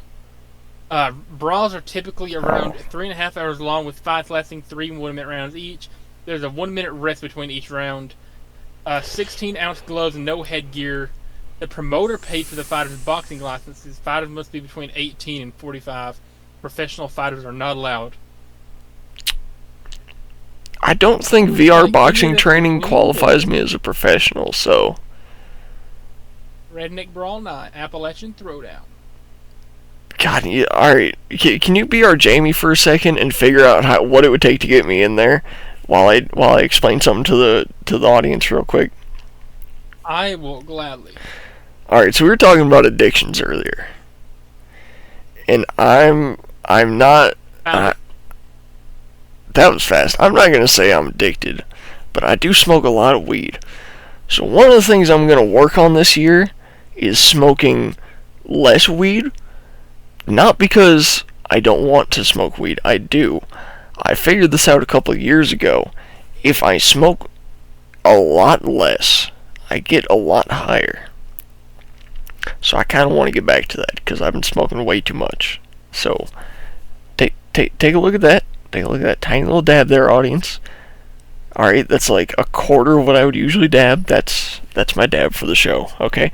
For the entire show. I normally take 2 or 3. I'm going to limit myself. I also haven't taken one since 4 p.m. today, which was not my first hit of weed because I did smack my pen when I woke up, but that was the first big amount of weed I smoked today. So, I'm getting better. I'm not doing it so much. Anyways, let it rip. What do I have to do to get in redneck brawls? Please tell us. You literally just go to redneckbrawl.com, go to fight registration. You put your name, your ring name. So if I were you, I'd probably do Tommy. Just go Tommy Boy or something. Like reference a movie. Papa, the majestic. Redbeard. Majestic something, think of something. Put in your spirit. Oh no! Did I just shock myself? No, I didn't see anything. Oh. I didn't see anything. Hold up, if I go there. No. Pop up? No. Oh, you know why? You know why? Discord considers that a different window. You would have to share that specifically if you wanted us to see it. Okay, so it doesn't show my address. No. Oh, thank God! If I just doxed myself, so you just Because type in. I started to go, and I was like, "Well, I see him on the address, but he didn't type anything." Okay, just type in 426-969, Stalin Avenue. Mm-hmm. Right, let me think. What's a good city? Dude, Hamburg, Germany. Postal code 69696. So you just so we'll put in Okay, you don't have to fill this out for me. Not actually. I'm just screwing around. I'm just screwing around, you know. No, like, I imagine I'm going through the application progress, Tommy Boy, you know, cell phone, putting your email, your Facebook, Instagram, Twitter, your age. You'll be like, you know, 69. Kidding. 22, right? Yeah. Ooh, I knew you, Tommy Boy. Dude, you knew that before I knew that. Oh no! 30. Fuck! I dropped my phone. 230. Yeah, somewhere about there. Place of employment. Dolly's Wood. And one of Street them. fight record. 50 and 0. I mean, realistically, it'd be. It's hard to say, because. It says dating all the way back to kindergarten. Yeah, see, I was gonna say, throughout my schooling. Dude, why won't my phone stay? This is pissing me off. Just don't. Oh my fucking god, I'm gonna blow up something. Okay. When I was in schooling, I only ever got in, I would say, 2 legitimate fights, and like they kind of ended too early to say who won, but I'll say I definitely didn't lose. So I don't know if you count those as like ties or wins or whatever, but it's definitely and whatever it is. I did knock a kid out one time just out of anger. I mean, not out of anger. I don't want to get into specifics on an old case. Sorry, this already went through the legal system, but some kid did something to me, pissed me off, and I punched him in the head and knocked him out in one hit. So, at least 1-0, I guess. If not, maybe 3 to 4-0 if you count the ties as wins. Yeah, good enough. No sanctioned experience, I assume. 0-0. 0-0. And 0-0. Oh, I need 0-0. Yeah. 0-0. God, trying to make me look terrible out here. Trying to make him think I went 0-9. Hey, hobbies. Smoking weed, buying junk cars, or thinking that I can fix junk cars. Smoking, junking, fixing. You gotta use that, you know, your abbreviation. Smoking, junking, fixing, jorking. I love jorking it. Hold on.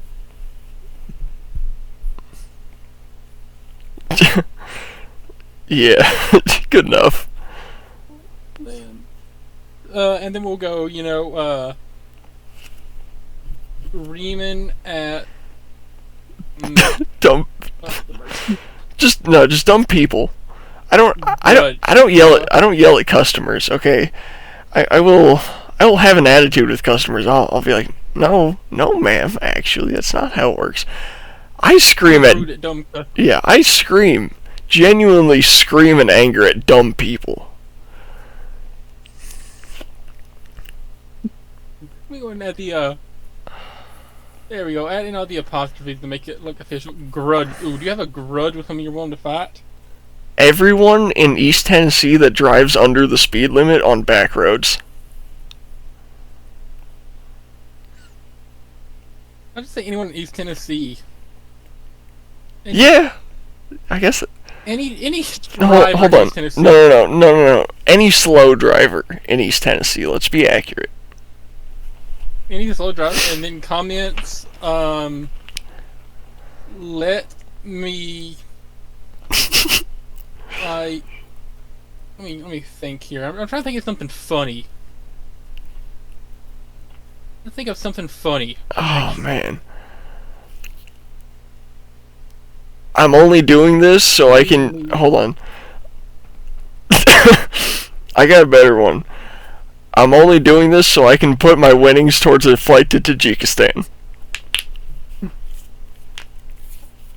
I'm only fighting to pay for a Tajikistan flight.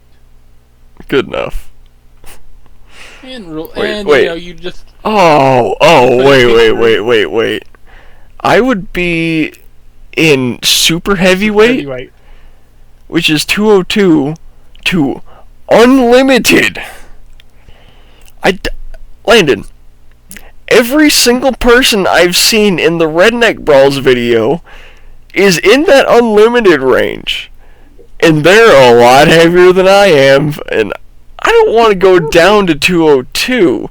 See, here's what we need. We need a super heavyweight. Could you cut 30 pounds in about 2.5 weeks? No, and I would not want to because that would require me to lose muscle. So if I hypothetically fought, I'd be fighting in middleweight. That's not bad. Okay, super heavyweight should be like... Oh, hold on. Okay, heavyweight should be 180 to 210.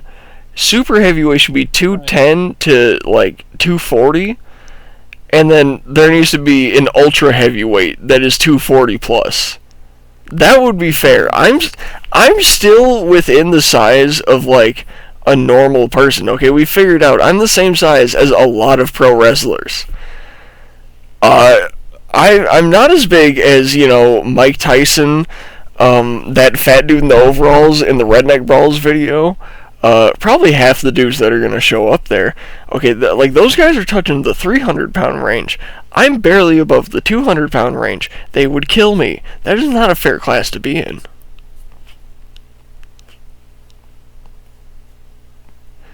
Should I probably be a ring girl? Yeah. Oh, no, hold on. If it was 2024, I would say yes. But Trump signed that executive order that there's no more transgender, so you can't be a girl anymore. Did you just assume my gender, Thomas? No. You can't assume anymore. That's illegal. Yeah, no, you legitimately, wouldn't even be able to cop the trans plea to be a ring girl anymore. That was literally going to be what I was going to say is, yeah, just say you're a woman. Well, you can't do that anymore. Man. I have a redneck brawl. Wait, hold on. Let me look at these guys. I want to look at those guys up there. Or can we see the fighters? Is there pictures of, guys in redneck brawls? What am I looking for? Oh, yeah. Oh, hold on. You know what would be a better match for me specifically than just being in a super heavyweight match? Me versus two featherweights. Do you want to put that in? Yeah. I actually would fight two, Go apply. Yeah, genuinely. Oh, man. You're scaring me. Because I genuinely might put in to be I want to fight, look, I'm coming in at 230. I will fight two 115s. Take my combined weight, split it into two people, I'll fight them. I might be onto something. I think I would win. That's the thing. Because I'm thinking 115 pounds, right? I'm trying to think, who do we know that's 115 pounds? I would assume Lindsay from work is probably 100, okay?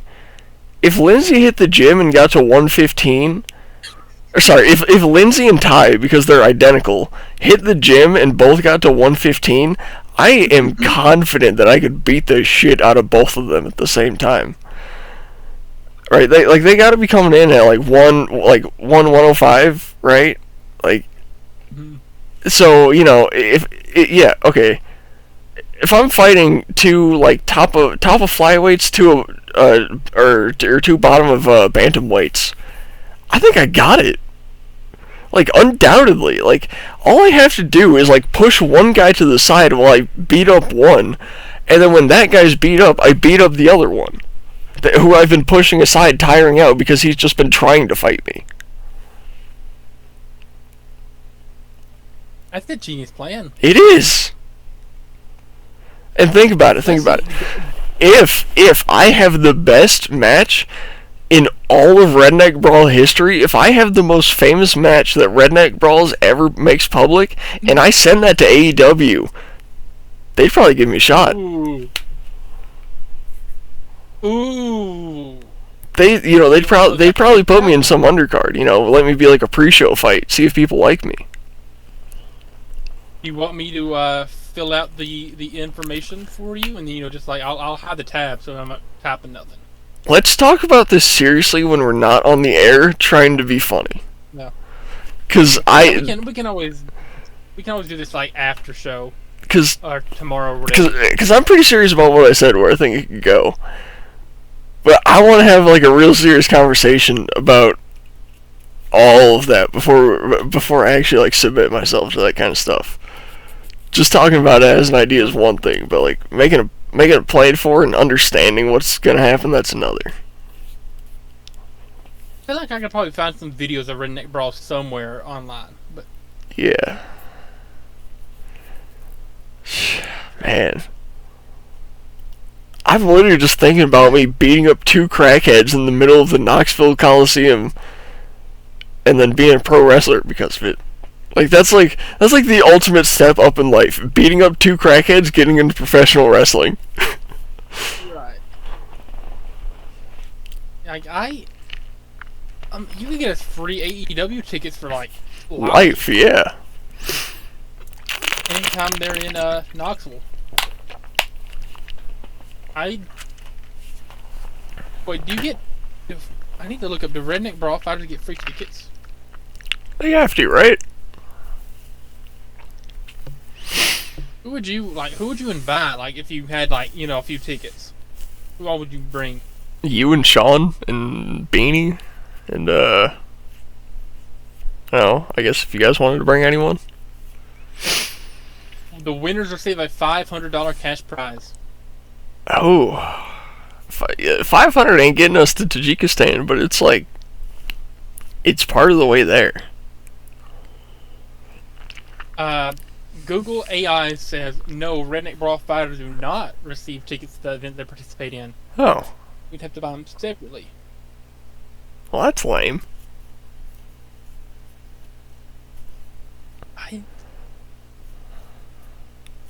I'm genuinely infatuated with Redneck Brawl now.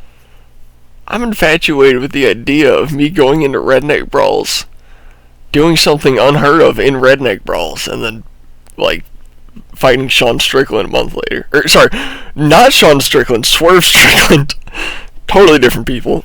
I do not want to fight Sean Strickland. Sean, if by some miracle you're seeing this, I'm sorry. Listen, for those who don't know, Sean Strickland is this. I don't want to fight him. Absolutely. This is a beast. I'll fight him in 30 years. He did the special. What is his? He's 6'1", 185. Okay. I mean, you trying to watch some UFC Saturday? Is he fighting? Yeah, he's fighting. Hell yeah. Duplessis. Oh, should have read the card. Yeah. Pirate UFC. Fuck it, yeah, let's watch it. Since 2014, he's been fighting for 11 years. Yeah. He went 2-0 in 2014. He went 1-1 in 2015. I mean, he went 2-0 in 2016. He's pretty good. Yeah, he is good. He's 29-6 record. He's currently one of the best. Would you rather be 29-6 or 22-2? Oh. Tough choice. That is. I'm taking 29-6 though. It shows I've fought more. Yeah. I have 7 more wins and only 4 more losses. Man, I think I'd want to take a happy medium of like 25-4. 25-4 is valid. I know. I know Oh, a click little click bit on about that big UFC. group picture though. I Jay want to see everyone. All right, from all right. Oklahoma. What are we looking at here? All right, that guy in that looks like Chet Hanks with the white hat and the wife beater. Um, Mhm. I've like that guy looks like he'd put up a fair fight against me, despite probably having a significant weight difference. You take one of those, yeah, take one of those two in the middle though. Like those guys are like they gotta be 260, 270, maybe 280. I don't want to fight those guys, but they'd be in my weight class. I want to fight that guy who looks like Chet Hanks. I think you could probably fight like this dude right here with the Easy, yeah, fucking color hair. McJuggernuggets, easy.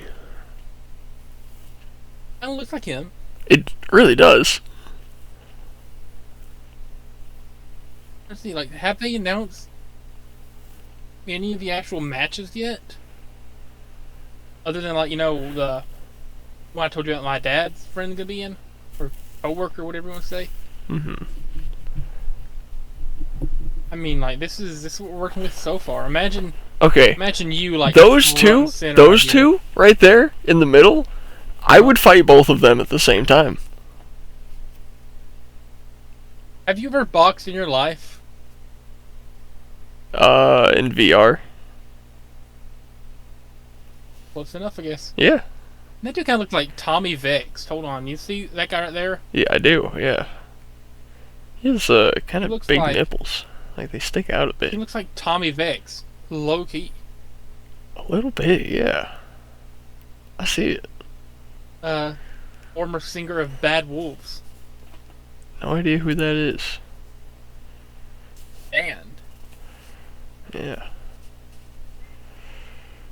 I mean, Yeah. Anyways, just imagine me beating up those two Waffle House employees. I think you could do it. Yeah. I would pay money to watch that. Like genuinely, I'd bring a Tommy Boy sign in the crowd. genuinely. If I Hold have that up the entire if time. I have inevitably about a foot height advantage and reach advantage, plus twice the body weight, I don't like. Mhm. It might as well be one guy that weighs three-quarters of what I do in terms of like ability between them. You know, I have an idea. I have an idea. like me fighting 200, 5 foot 300 pound crackheads is no different than if I fought someone Sean Strickland sized that didn't know how to fight. I have an idea, Tommy Boy. Yeah. It's my idea. So years ago, there was a match on WWE. I don't remember if it was like a full match or just like a little quick thing they did. But it was John Cena versus this chick named Lita. So it's going to be a normal match, but John Cena had one arm tied behind his back. Oh. So what if we do you versus like me, or you versus Sean, whatever, and then here's the deal. We'll say because you have like a 200-pound advantage, whatever, Yeah. an 80-pound advantage on us, and like a 5 or 6 inch advantage. Easy. We'll just say like you tie your left arm behind your back, whatever, or Yeah. Definitely left and better go out, striking with the right. yeah, there we go. So you'll tie your left arm behind your back, and you'll be just swinging with your right. I'll have both mine to block and swing with.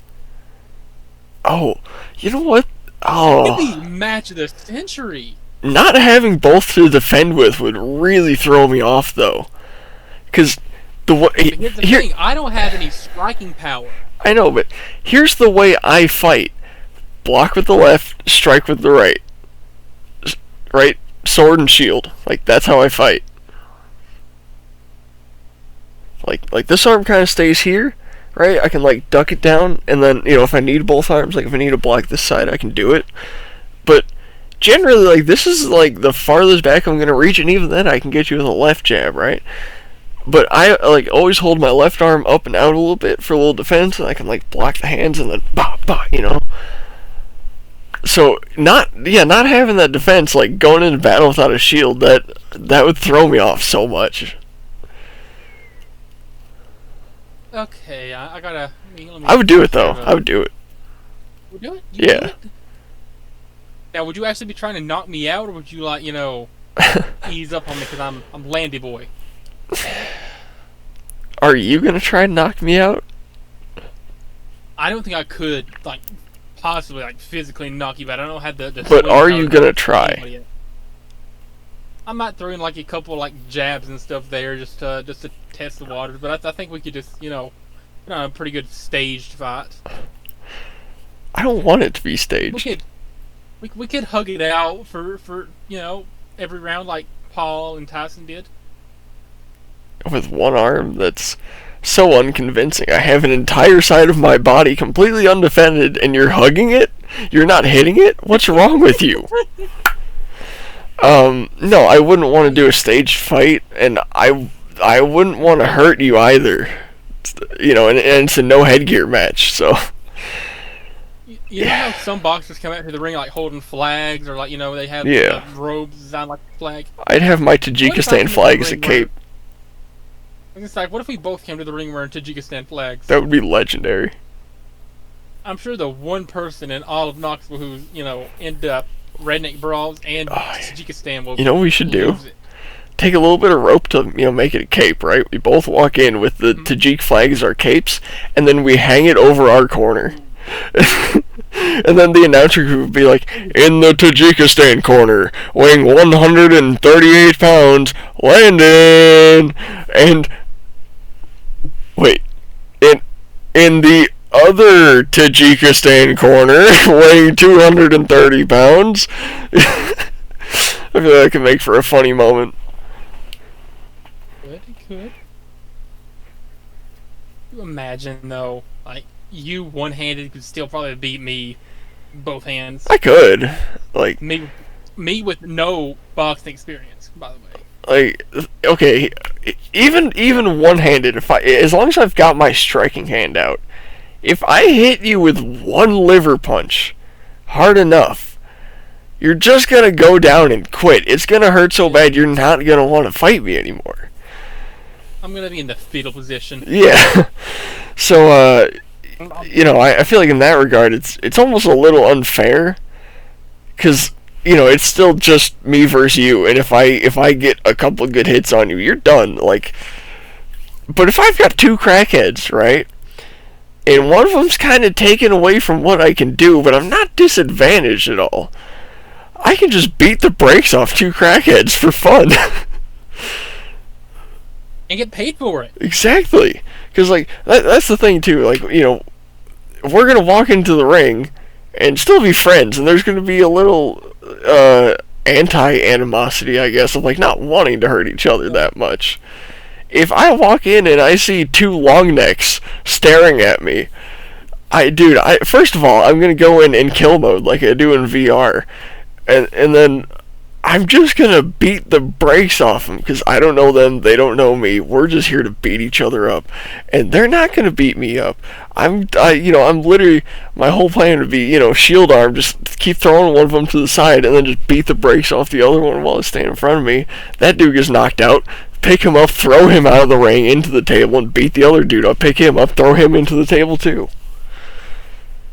Could you imagine if I not only beat them up in the ring, like knock them out, but then I jump on the top rope and start doing wrestling moves with them? You gotta like hit a moonsault on him or something. Yeah. Through the commentator's table. Oh man. That would be phenomenal. Yeah. Like, we're going into the second round. They're like about to die. I knock them both unconscious. I do a somersault onto them, throw them through the table, do a Spanish fly with their unconscious body. Oh man. And I love the fact that you're so confident you can do this stuff. You've never trained for wrestling. Landon, I'm confident, okay? I've got this. I can beat up a crackhead. Could you take like as many back bumps and stuff as a wrestler takes in a normal match, though? Real talk. Depends how well they spot it. Cause see, I do have a bit of a lower back injury. So if they were to say, hit my lower back on something, I wouldn't be in it for that much longer. As long as it's to like my upper back, like anything from like the bottom of my lats here up to my shoulders, I'd be perfectly fine. That's just a big cushy mound of muscle right there I'd land on. You just do some. A back bump, typically referring to the impact of falling backward onto a wrestling ring during a match, can hurt significantly, especially for beginners. Feeling like a hard, jarring impact that can knock the wind out of you, with the pain depending on your body size, technique, and the quality of the ring padding. While experienced wrestlers can lessen the impact through proper technique, it's considered a painful maneuver that most wouldn't describe as pleasant. Key points about back bumps. The initial shock of landing on your back with a relatively stiff surface can be quite jarring. Obviously. Yeah, I'm not gonna read all that. Yeah. Okay. Counterpoint. I don't know if you know this about me. No, you definitely don't. I have lived quite a wild life. I have taken my number of falls from significantly worse situations than being dropped onto a padded ring to being dropped onto essentially a really stiff trampoline. It is not very padded at all. I can tell you that. I've never been in one, but okay, well, I can tell you it is not. I'm thinking of an AEW ring. Like, I can take a million falls on an AEW ring. Okay, that shit does not look like it hurts. Nor would it hurt me. Could you take this? Would you take this? Let me pull it up. Okay. Yeah, no. Do you remember an oh my god moment when you were growing up watching? Yeah, I think for most people in like my generation, I grew up, through the '90s, instinctively seeing it being like getting thrown off the cage, off the Hell in a Cell. Oh God. Grew up, through the '90s. It was getting thrown off the cage. See, I'm looking at that. Yeah. Okay, we can cut that out. Through the '90s, it was Foley getting thrown. I'm thinking of impacts I've taken throughout time. I've definitely taken ones as hard as that, okay. See, I've crashed a lot of four-wheelers and dirt bikes, that shit hurts. Crashed a couple cars, literally like flipped them over, rolled them type shit. That shit hurts. Falling, 8-9 feet on a tree straight to the ground. That shit hurts. I've been on trampolines my entire life. There's been some times where I go 8 feet up in the air, accidentally fly off the trampoline. That shit hurts. But there's something you learn when you fall out of the air thousands of times in your life. And that is how to land. And I know how to land. There's no way you can position me in the air where I can't get to some sort of a comfortable landing position. When you look at like the lands they're taking, they don't feel good. They're not hitting the ground and going, "Oh, that wasn't bad." But in comparison to the most painful 1,000 falls I've taken, I don't think anything I'd experience in AEW would get to that level. Like, genuinely. I would love to see you wrestle. I would love to. I would too, because that's the thing. Like, there's no way you can knock me down where I'm genuinely going to be knocked down. I'm going to do some sort of a worm move and use my momentum to pop back up to my feet. Real talk, if Sean ever does get FWC started, are you going to train with yes. body? No, I'm training with I'm training with everyone in FWC. I don't think we're gonna have an in-house trainer, just there to train. No. Listen. What we're gonna have is wrestlers, okay? I'm gonna find some creative, like-minded wrestlers like me, who can just on the fly envision some insane scenarios, and then we're just gonna practice them until we've got it down pat. And then whenever there's a public match, we're pulling out all the moves. We're doing all the cool shit. We're doing the shit no one else thought they could do because we sat down or not sat down, rather stood up and practice it.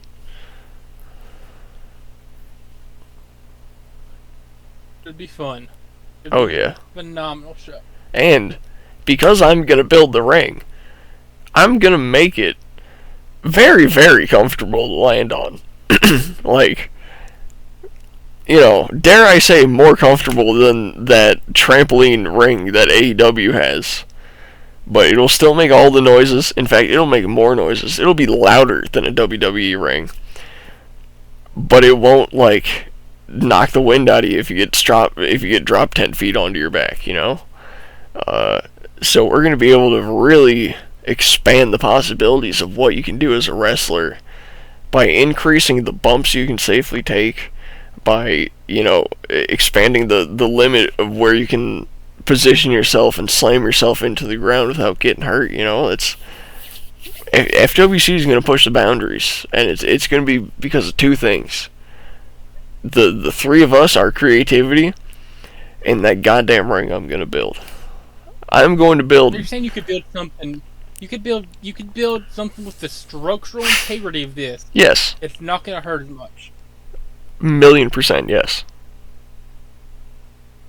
I out of respect, I'm not gonna laugh.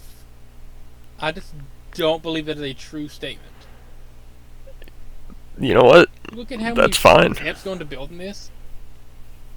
Yeah, not that many. Look. How we get? Okay, do you know how to weld? Yes. Do you know how to weld efficiently to hold an 8? Well, I think Sean wants to use 18 foot by 18 foot ring that's going to hold hundreds of pounds at a time, maybe thousands of pounds at a time. You do know how welding works, right? You take metal, you burn metal together to other metal, and then it's a big piece of metal that makes it stronger. That is the gist of it, yes, but when you're welding, you're generally using like the same kind of metal that you're welding to, and you get it to such hot temperatures that it literally all fuses into one piece. So, you know, when you put that ring together and all the pieces are loosely standing there together, and you start welding them, you are turning that ring into one solid essentially carved piece of steel.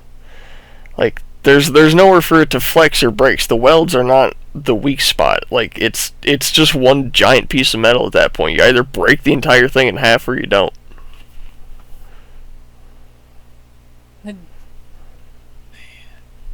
How much do you think it would cost to build a wrestling ring? But we always have an alternative. I'm thinking. Honestly, yeah.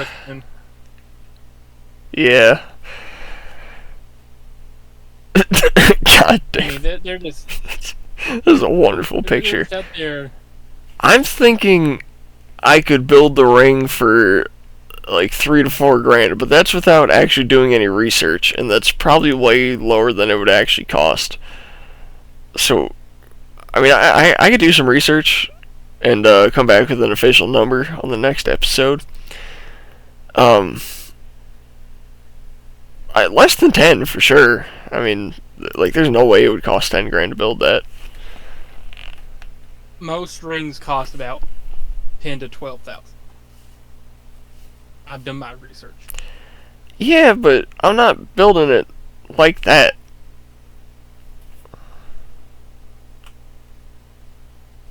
Yeah, we'll say conservative estimate maybe 8 to 9. I don't think it would cost even that much.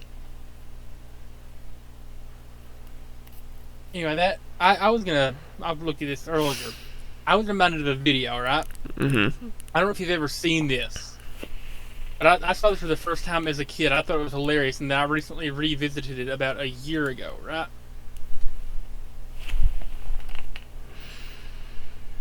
Have you ever seen this? Yes, I have. How long has it been since you've seen it? I'm gonna guess about 10 years, considering that came out 10 years ago.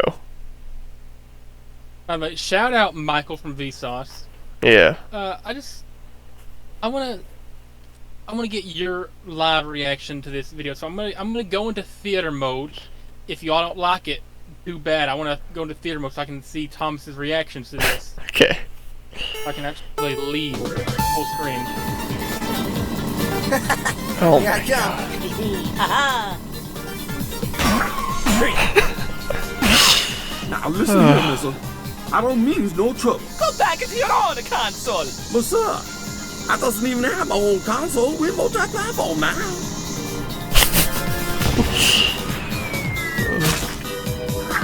Knuckles?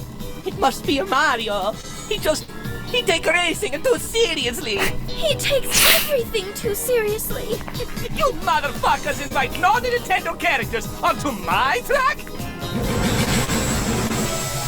No, where's it for racing?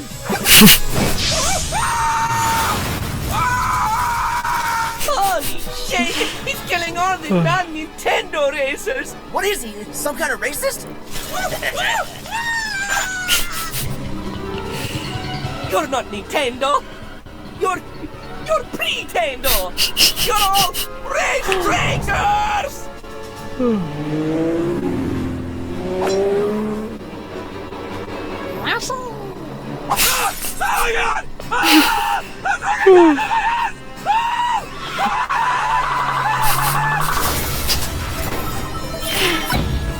I love this.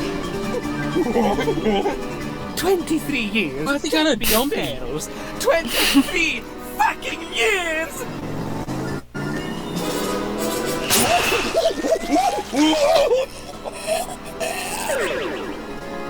Oh god! Oh fuck! Oh fuck! Oh fuck! Luigi! Coming for you, nigga.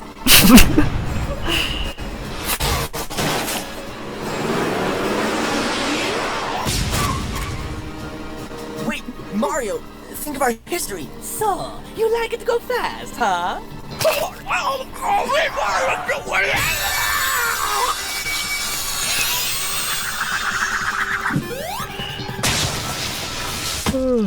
Poor Sonic. This part right here. Right, I caught it. Now it's mine and I can force it to do whatever I want.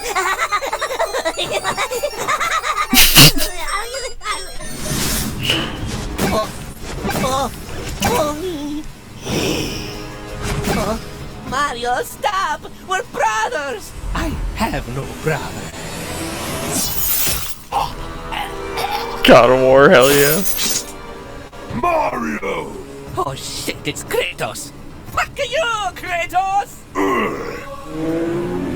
No one kills Kratos. Characters never learn! Oh, a drift crash. Suck my mushroom pip! You fucking son of a pig! Do you remember Kratos being in this? Yeah. Like, Oh, hey Mario!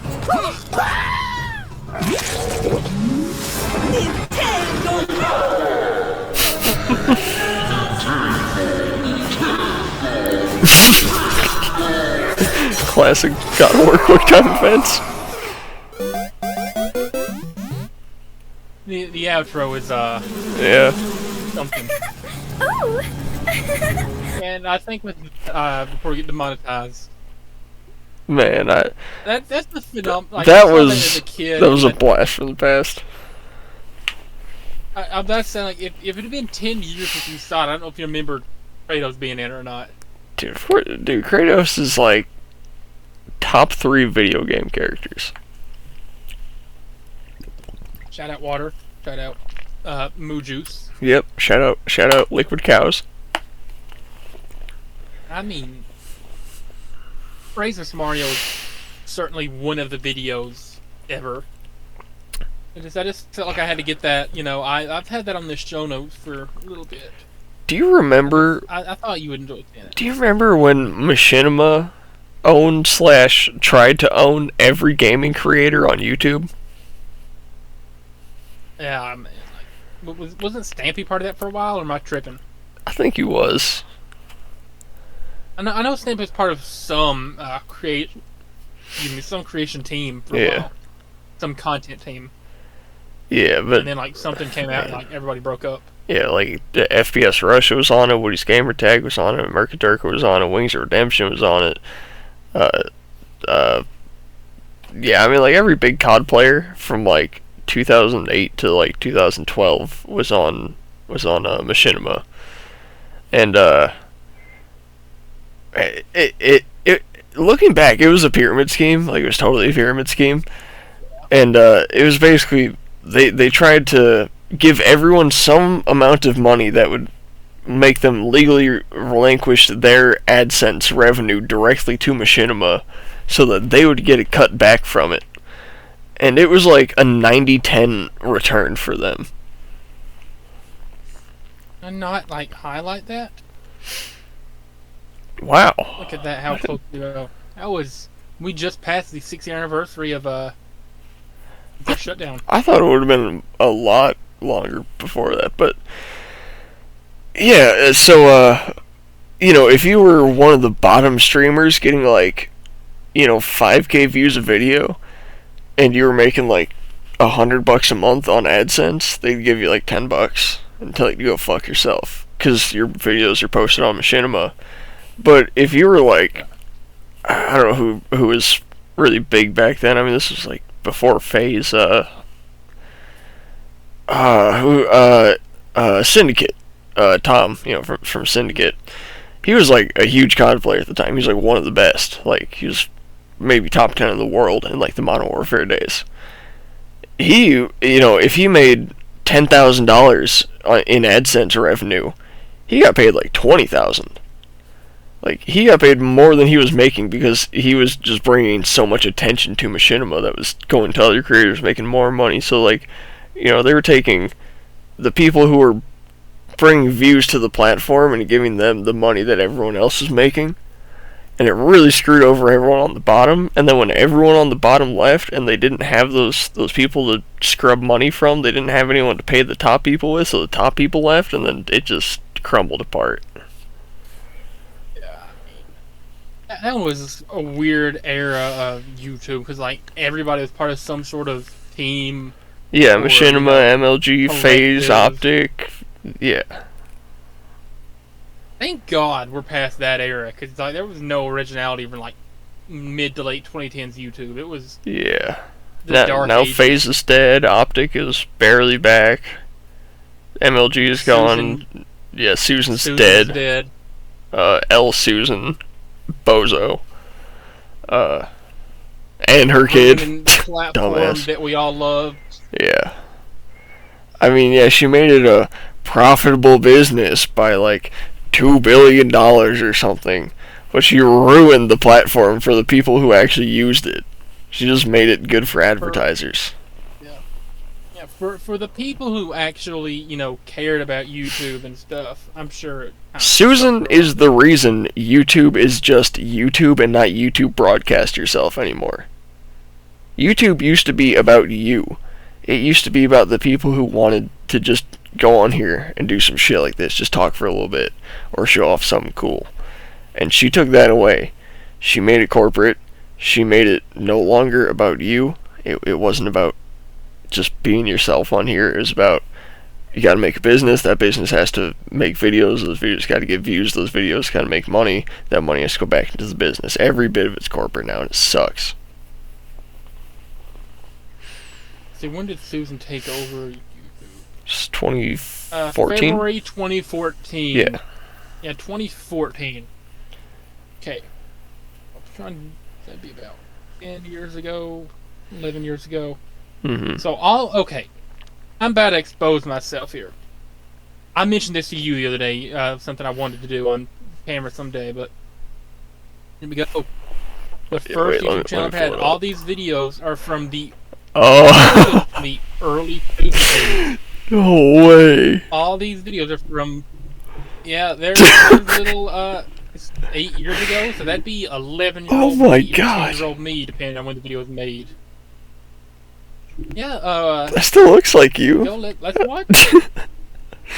Just, I've kind of, I grow my hair out a little bit. You know, I've grown a little can't bit. You believe know, it. I look older, but it still looks like me. So take your pick. Which one we gonna watch? Top 5 wrestlers who must return to WWE in 2017. Oh my god, bro. It's, as you can see, I kind of went on an old binge of watching some of these, but Why don't let him have a few more matches? One against Nakamura. why is it? Okay, there we go. Can I Hey get guys, back to the I'm beginning? Landon, and I'm back. No way. Today, I am going to do the top 5 wrestlers who should return in 2017. Real quick, I was going to say you can tell. Now, I'm going to play it back again, but you can tell that some of like my vocal pattern, like just the way I enunciate certain words on camera, still like stuck with it.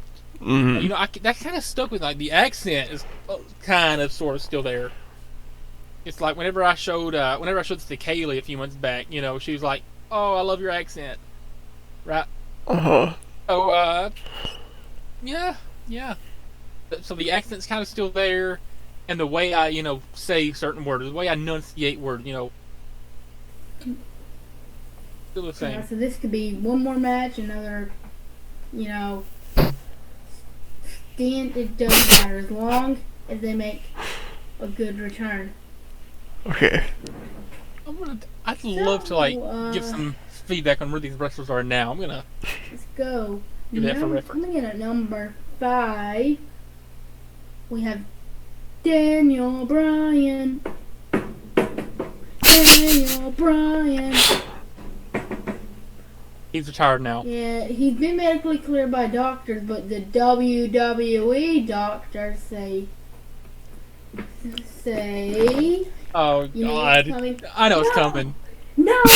No. But Daniel been cleared by multiple doctors. Man.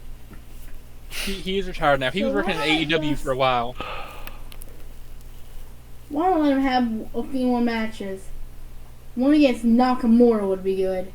He ended up coming back though later Number that year, or the next 4 year. is Shelton Benjamin. I mean, We saw him at AEW. He's to return, but then he got an injury. He's a tag champ now. He's in the Hurt Syndicate. So Yeah. that was really bad. Dude, the Hurt Syndicate, those guys are massive. I'm gonna play Minecraft while I'm recording. Their tits this, are the so size of this my video head. being like 8 minutes long. Did you catch that, Tommy boy? What I I'm said? recording this, so this video ended up being like 8 minutes. Yeah, that was really bad. This year. I'm gonna play Minecraft while I'm recording this, so this video ended up being like 8 minutes long. It ended up being 5 minutes. That's why you're looking away. You're playing Minecraft. I thought you were like looking up what these wrestlers are up to and you're reading something. No, playing Minecraft. Alright, I'm a freaking idiot. I'm an idiot. Oh. Like, I had no script going in. I had no list. I was just making this up as I went. But what year was this? I'm just curious. I'm curious. I'm just gonna say number 5. Oh yeah, it was number 2017. And, I already wasted a minute. I can't believe that was 8 years Could've ago. been- That feels like This is 4. This is early 2017. This is at the end of my 6th grade year. Mm-hmm. Alright, so let's go. Number 3. I was like 11 in this video. Lita. Did you skip number I 4? know she's only scheduled for No. special occasions. Like, Number 4 is Shelton Benjamin. pay-per-view Oh. or whatever, or I didn't catch that. Like she did at WrestleMania. Shout out Lita again. Lita was the one I mentioned earlier who wrestled John Cena when he was one-handed. But Yeah. still, we go. I think she had like a Lita couple must matches. return to Or- 2017 for at least one more match. We would all love to see it. Number 2 is Rey Mysterio. Of course. He's still there. Mysterio. He's still there. Still in to this day. He's returned to WWE for a little bit, so why, I think he why came would back in WWE give him 2018. one more Okay. little go? Let him win Either the 18 or 19. United States Championship. I mean, if that's what they did with Kalisto, they're trying to build Khalees still after Ray. Khalees still did not become the next And Ray. Khalees number got one released is a 2 bit years of a later. Duel. Like he's a bit of two. Bit of 2. But it's the Hardy Boys. These guys have been rumored to return to WWE. And you know what? They've You know what? been all. They came back They've a couple all months but later. returned. They've been rumored. Okay, I know Jeff Hardy. Is there another one? I think they've been teased before. I Matt think Hardy. they teased it before. Oh, yeah, They're okay. not twins. They're brothers. Yeah. But still, the Hardys need to return and give us an actual entertaining team, because the New Day, Cesaro, Sheamus, that's all starting to get a little stale. I mean, No, I hate Sheamus. I love you him. know what? And You know what needs Yeah, to I happen? love Sheamus. American Alpha versus the Hardys versus the New Day versus Arn Sheamus versus Brothers of Destruction in a tag team turmoil match. Now that would be I was kind of cooking. an epic way. Something like that almost happened. And Jeff Hardy even No, said he Keenan. wants to end his career at WrestleMania. Like, he wants to go to WWE and end his career with WrestleMania. So far, that's probably not going to happen.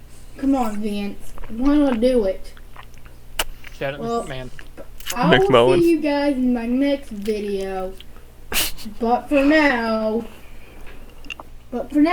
keep on being awesome, you Brandon Nation. Oh God, no. No. Wow. I remember I tried so hard to make Landon Nation a thing. And you want to see any more of him, Tommy boy? Muhammad Ali is gone. It's just like a short little. Hi guys, this is Landon, and I've recently found out that Muhammad Ali has passed away yesterday. Yesterday. Breaking news. This is very sad for me because I didn't know who he was. I just quote from Muhammad. Never seen an Ali match before this. Quote, No. Two of my favorite quotes he ever said that if a man viewed the world at 50 the same as he did when he was 20, then he has wasted 30 years of his life. And probably the Get most to my famous. music. Float like a butterfly, sting like a bee. And then way back when he had that match with that boxer versus wrestler match, that's what I think defined all mixed martial arts. But most importantly, he was the referee for the main event of WrestleMania 1. Everybody remembers Muhammad Ali for being one of the greatest of all time. All time. All the time. My prayers go out to Muhammad's family. Try to say that. Praying for his family. Hell yeah. Keep with me for more updates on the channel, and I'll see you guys next time. Bye.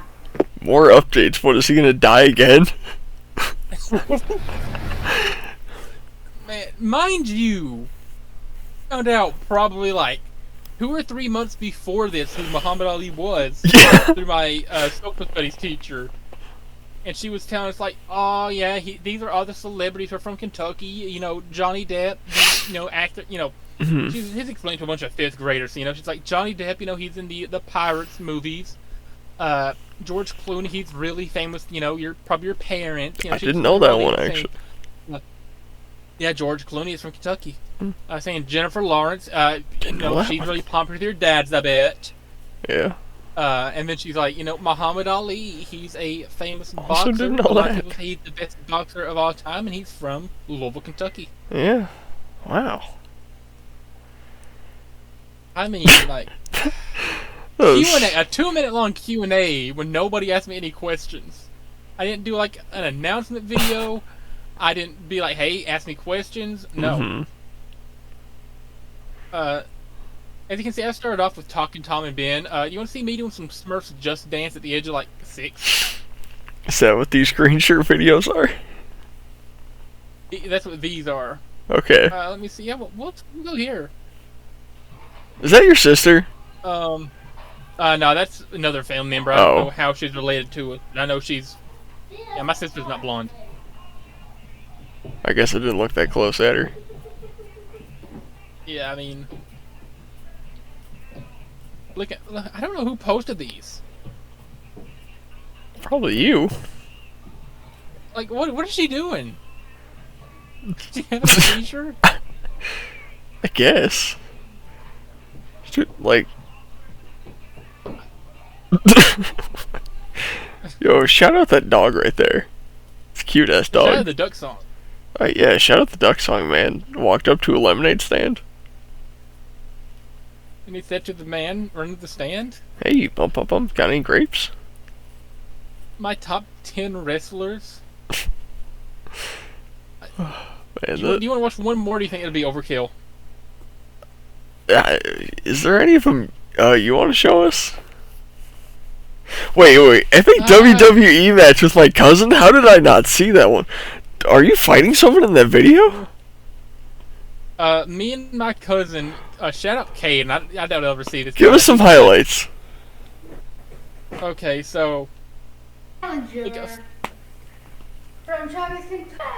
Yeah, so I come out there, I'm doing all the ring announcing, I'm like jumping up on a couch, freezing the furniture. Is this the house you still live in? No, this is my grandma's old house in Kentucky. This is when I still lived in Kentucky. Okay. I was gonna say. I'm doing like all the pre-match stuff. I was gonna say this is insane interior lore on Landon's house right now, but. No, this is my grandma's living room. Which, like, I mean, shout out to Grim from Grim's Toy Show. That's whoever that is. He's literally like he makes wrestling videos. I used to love when I was growing up. No. German suplex. He's not having it. I think he was trying to have an actual like fight. He was actually trying to like beat me up. I feel like. Oh, you're the smaller one. To, like, do a... No, like I'm the one in the blue pants. He's the one in red pants. Oh. Yeah, you're the one that almost German suplexed him? Yeah, you didn't see that? No, I saw that, but you tried to German suplex him. You said he wanted to put on the show? Like, he's trying to, like, actually fight here. Anyway, I don't want to watch a full 9-minute match of just, throwing around a living room. Like, he's just sitting on the couch. Like, he's throwing kicks? I don't know why I'm like, making all these noises. He sold it though. He sold the chair shot, shot, unprotected, to the head. Mm-hmm. Like he hits me in the gut, like right there. I'm actually reeling in pain for a second before I get back up. Look at this. Look at this.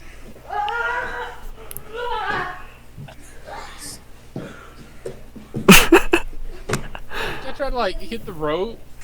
Yeah. This goes on for 9 minutes, mind you. I don't think there's any like major highlight. Oh God, it's crazy to think that as I'm sitting here watching this, you're probably watching it in like a first-person view in your head, and you're the only person that knows what that looks like. I have faint memories of recreating like this right here. This is the front door. This led to like a wraparound porch. Pretty nice sized front yard. This is like her entire house sat on like the top of a hill. Like during the winter, it sucked to get up. And dude, as you can see, we're wearing like fleece pajama pants. This is most likely during the winter. Dude, first of all, shout out wraparound porches. They're dope as hell. Second off, shout out old people for buying houses at the top of hills. My grandparents do that too. They only buy houses at the top of hills because they never want to deal with a flood. And I get it, but it really limits your options. Look at this here. This is gonna be the spot of the match, right? Yeah. I'm about to go for like a top rope, like elbow drop, like a hack, like double drop kick. But no, look at this. I jump and I get hit. Chair sandwich.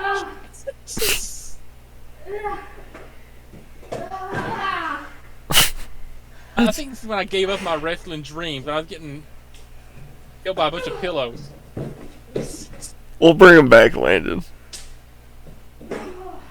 Oh man, this goes on for 4 more minutes. Yeah. Eventually, like I'm like, screw this. This is going on too long. I have to like end the match on my own. Do you beat him up? We're trash talking. No, it's like I eventually get him down on the ground. I just have to like I have to forcefully like count to 3. I wouldn't like that. 2, 3. Here's your winner. Nice. Look at me. I thought about hit I thought about hit like the Ronaldo. You had one pose and it's this. you just did this everywhere. Yeah. He's trying to fight me again. Post match on. And then look at this. We go to pose. Yeah. When he's 17, put him off. Oh my god. I love that so much. By the way, my most popular short, 1.5 thousand views. Gangnam Style. My most popular video is that with 379 views. Yeah. I don't know why 62 people, I mean half of them are probably me, want to watch a 12 years ago, so that's me like 7 years old. 7-year-old doing Smurfs Just Dance. You know, I'll say, I mean, whenever I'm scrolling through YouTube and they randomly throw up just a video like that of like some kids playing or like a family dinner or just some random thing that got recorded from like 14 years ago and has 8 views, like, because they recommend that stuff to me a lot, I always watch it. I guess that's why they recommend it to me, because without fail, if I see an old video with no views, I click on it. I don't know, I think it's just cool to see what like random people are just uploading to YouTube, or like what they were doing 20 years ago and just put on the internet for some reason. It's always cool to just like get a little glimpse at the past. You want to see something that's going to throw you for a loop, Tommy Boy? Yeah. You know what video turns old in a couple months? Me at the zoo? Zoo turns 20 years old in a couple of months. Oh my god. Oh my god, it does. Yeah. Fuck, I'm old. I'm older than YouTube. And YouTube's turning 20. Fuck, I'm old. Ah, man. Crazy. I don't know if you're still looking at stuff on the internet. I'm just looking at your YouTube page right now. I'm looking at your YouTube page right now. Oh, please don't pull that up. I want to say that. You mean you don't want the people to see? You don't want the people to see how to do a front flip? Oh god, let me look at my channel separately, and I'll tell you some videos to pull up. Hey, keep them entertained. You know what's coming? I gotta go pee. Oh, of course. All right. I fucking lied, guys. I'm not quitting. I'm not slowing down.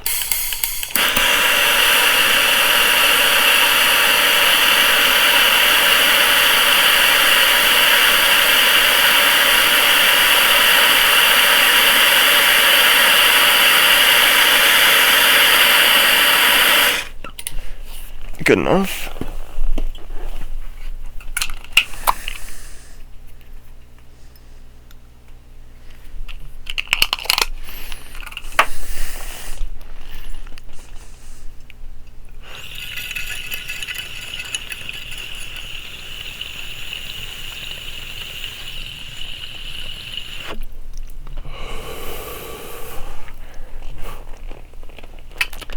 Yeah, so anyways, that's why I think quantum physics is a bunch of bullshit, really. I mean, you can't trust something that you believe is different when it's not being viewed, because if you can't view it, you'll never know if it's actually being different. So, quantum physics is bullshit, in my opinion. So, you ready to share that, that early Thomas content to the world? Yeah, I gotta pick out a few videos, but I can't wait to make a short out of what I did while you were gone. God, what did I miss? It was like 30 seconds, wasn't it? I think it's better if I don't tell you.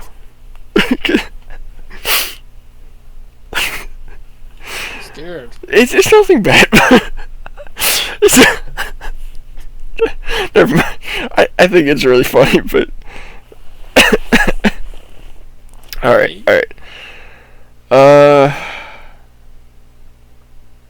Okay, you can't see my privated videos. Sleep. Hold on. Let me put. Let me unprivate this video because I actually want you to see this. Can I not? Wait. You're gonna unprivate something just for us? Can I? Okay, hold on. Yeah, set. What?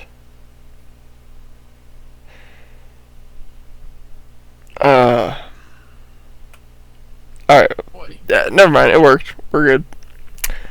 Again with like the YouTube UI just being weird as shit. I'm gonna drop the link in the chat and you can pull it up. Boy. Is it gonna let me put the fucking link in the chat? Oh my fucking god.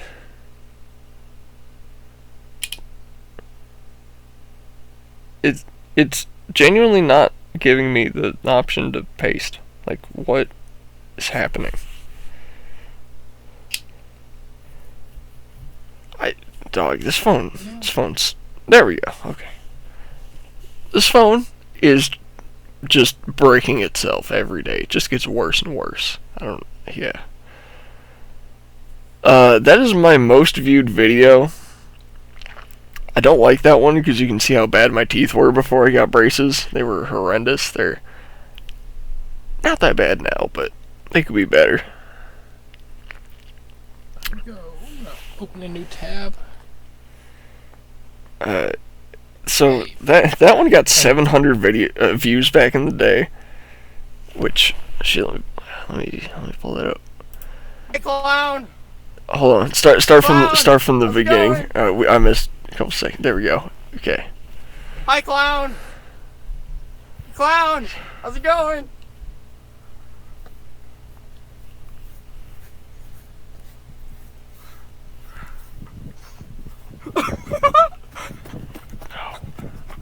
So, alright. Let's give some context here. That beach I'm at is the one that's really close to my house in the town I used to live in, and we just called it red because everything there, like the plastics of the park and like the wood that the awning was made of, it was all red. And there was another park down the street that had like all green stuff, and we called that one green. And so this was Red Park, and this was at like the height of like the Killer Clown videos, and my friend Jake, who's the clown in that video, shout out Jake, man. I haven't talked to him in a while, but I know he's doing good. He had a clown costume, and he's like, we should make some clown videos. And I'm like, I so want to do that. So we did. We made that one, which got 719 views. We made another one. It was 1.5 minutes long, called Chased by a Clown. And basically, it starts with, he's gotten up onto the jungle gym that I'm running towards, and I'm down on the ground, like, trying to keep him away. And then I, like, remember that there's a gun in my backpack. It was an airsoft gun that we had brought as a prop, and we just took the tip off so that you couldn't see the orange.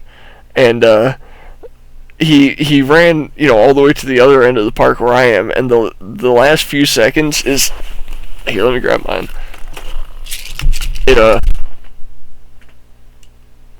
No, it wasn't this one. It was a different one. So the like last clip is like my camera like this, right? And I like reach down, I grab into a backpack, I pull it out, and it's the camera like aimed down the barrel straight at my friend who's like 3 feet away at that point, and then it cuts off. Dude, I thought I was on some like Tarantino shit when I made that. And now I look at it and it's like, it's bad, so I'm not gonna share that one. Cause Bro, go in the fucking spot. There we go. Because, yeah, that's just a bad video. But, man, that was really, really fun to film. If you can pull up... I'm gonna say Joey the Homie vid entry, not re-entry. Pull up that first one. And just while that video is going in the background, I want to explain exactly what I was doing there and what came of it. Joey the Homie vid entry? Yes, I still got beef with this guy to this day. Oh shit. Yeah. And I want to air out my beef with this guy on the air right here. I want you all to know what a piece of shit this guy is. Okay, it's rolling. So this is me in my backyard. I got a trampoline over there. I'm gonna solve a Rubik's Cube and do flips. Hold on, wait, pause really quick. And you said to post a... So, Can you still solve a Rubik's Cube? I'm trying to think if I don't have any around here, but yeah, I totally could. So, Joey the Homie was this YouTuber I watched who had 20 subscribers or something at the time. Still subscribe to this guy because I leave comments hating on him every single day. And he was doing a giveaway for a copy of Star Wars Battlefront when that had first came out. Mm-hmm. The object to win this giveaway was that you had to post a video of yourself doing something cool, and whoever he thought was the coolest person would win. I posted that. 2 other people posted videos, and he sent me a message and said, "You probably have the coolest video, but these other guys are pretty close. Do you think you could do something cooler?" And that's why I made the re-entry video where I did some different stuff. Anyways, I ended up winning. Ooh. He never sent me my copy. Oh. That means it's a fake giveaway. Fake giveaways go against the terms of service of YouTube, right? Channels who do fake giveaways are supposed to be permanently deleted. I reported him and he did not get deleted. I still report him every single day. I still leave comments on his videos almost every single day telling him that he still owes me a copy of Star Wars Battlefront because he still live streams Fortnite to this day. I don't think that's going to show his video or his channel now because it's called I Breast Pump. That's what he's renamed it to. Just all one word. Oh.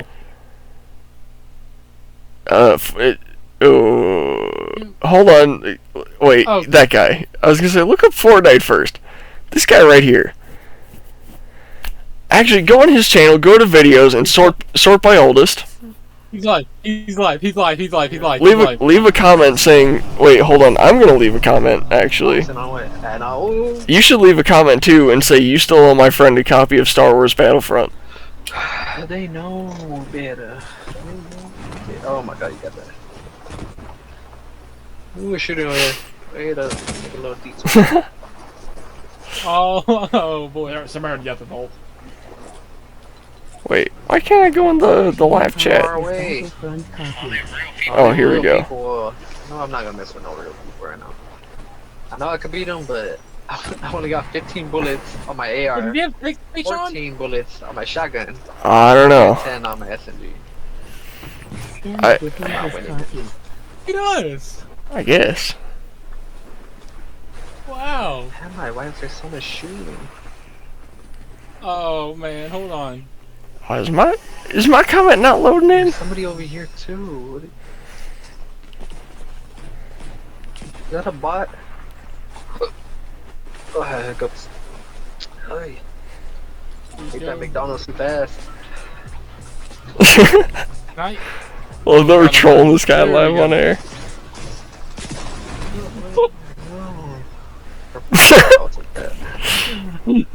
Is the car coming to me? Okay. Bro, I'm leaving comments on here, but I see yours on my phone. I don't see mine on your thing though.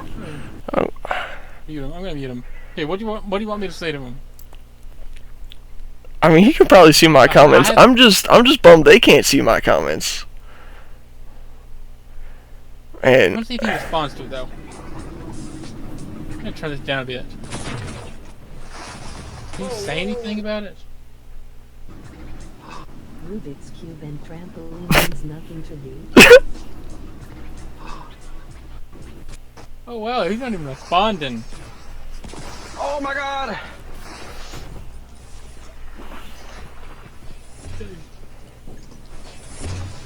That's what you get. No, these guys literally let me Help live me. my house.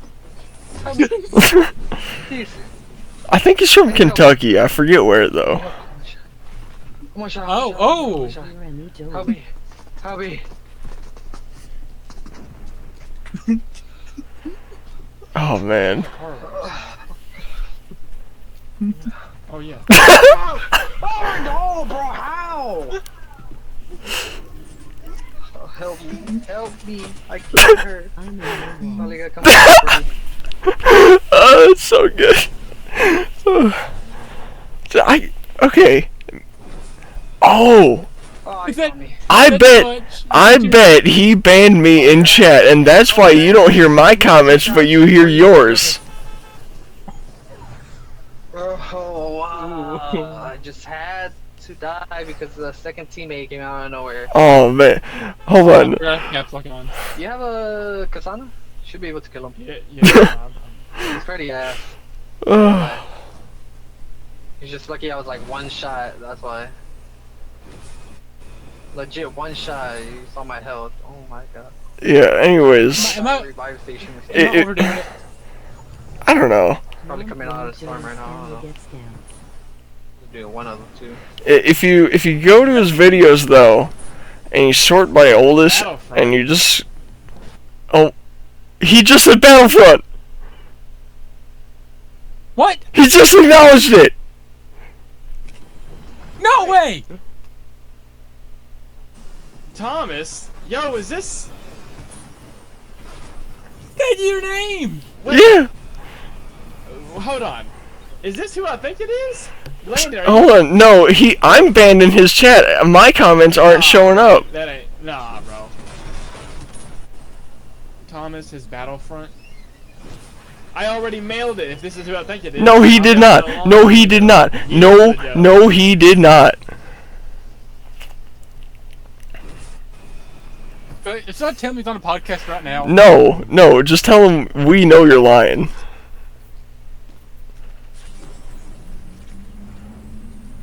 Wait, what? Yeah. Also... Wait, are you talking about the one that did the trampoline thing or whatever, the giveaway I did a long time ago? Yes, also, this dude is not gifting V-Bucks, because he's broke ass. I had to postpone it, but then I sent it to him. Oh my god. No, he did not. No, he did not. I never got that shit. Are you a scammer? Ah. Nah, bro, there's this dude that did I was start out doing these giveaways. And 6 years after, listen, 6 years after this happened, I messaged him. He said he'd cash at me $20 because he never sent it. And he didn't cash at me anything. He sent it and immediately canceled it so I couldn't get it. Oh, I don't know. I remember sending it to him though, because I had my mom do it at the post office, because I've never done it before. Delete, emoji rolling on the floor laughing. Yeah. 6 years after, he's like, "Oh, I'll just give you $20." No, bro. I know I sent it to him for real. I'm calling him out. Yeah. He's fighting for his life. Not there being two people. No, why'd you shoot at them? Why'd you shoot at them? I don't got nothing. I don't got nothing. Yeah, you don't even got $1, bro. You can't afford fucking shipping on a video game, you fucking broke ass. I can't believe. Is he still? Dude, I haven't heard from him in so many years, bro. 'Cause you fucking muted me, dumbass. You're gonna have to save yourself. I can't do nothing for you, buddy. Oh man, I love this. Find a way to what are the odds that we caught him while he was live? And he recognizes you. He remembers you. Exactly. Delete. Oh my god. Why did you shoot at them? I barely responded and you shot at them. Why? How do I respond to that? What are you talking about, Cat? So now I don't know what you're talking about. He wants money. Yeah, I don't know what Cash App was. Dude, hold on. Watch this. Watch this. I don't know where. I'm about to pull up the receipts. I got the Cash App receipt on my phone. Oh my god, bro, get off me. Watch this. You see your comments disappear. Now you did, because you want to be like that. You said you'd send him 2-0, then you cancelled. Let's see.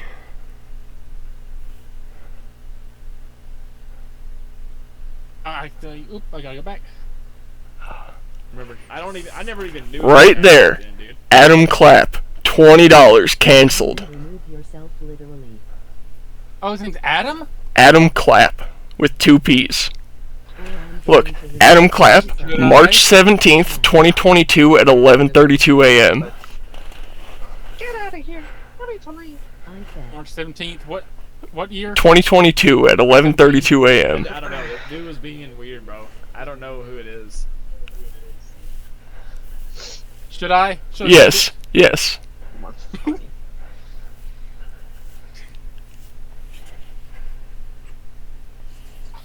Transaction number WQ00BY2. WQ00 BY2. Transaction number. BY2? Yes. Years ago, I literally sent this dude the video game that I told him I would after doing. No, he did not. Uh-oh. She did Ain't that shout out to this guy? Yeah. See, he was being dumb, don't blame him. But I didn't send it to him.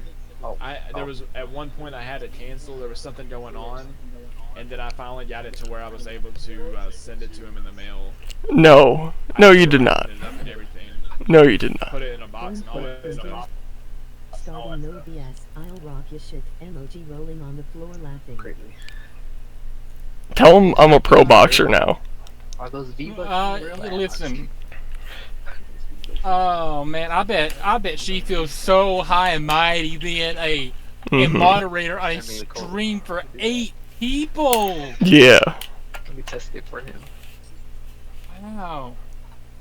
Dude, oh man.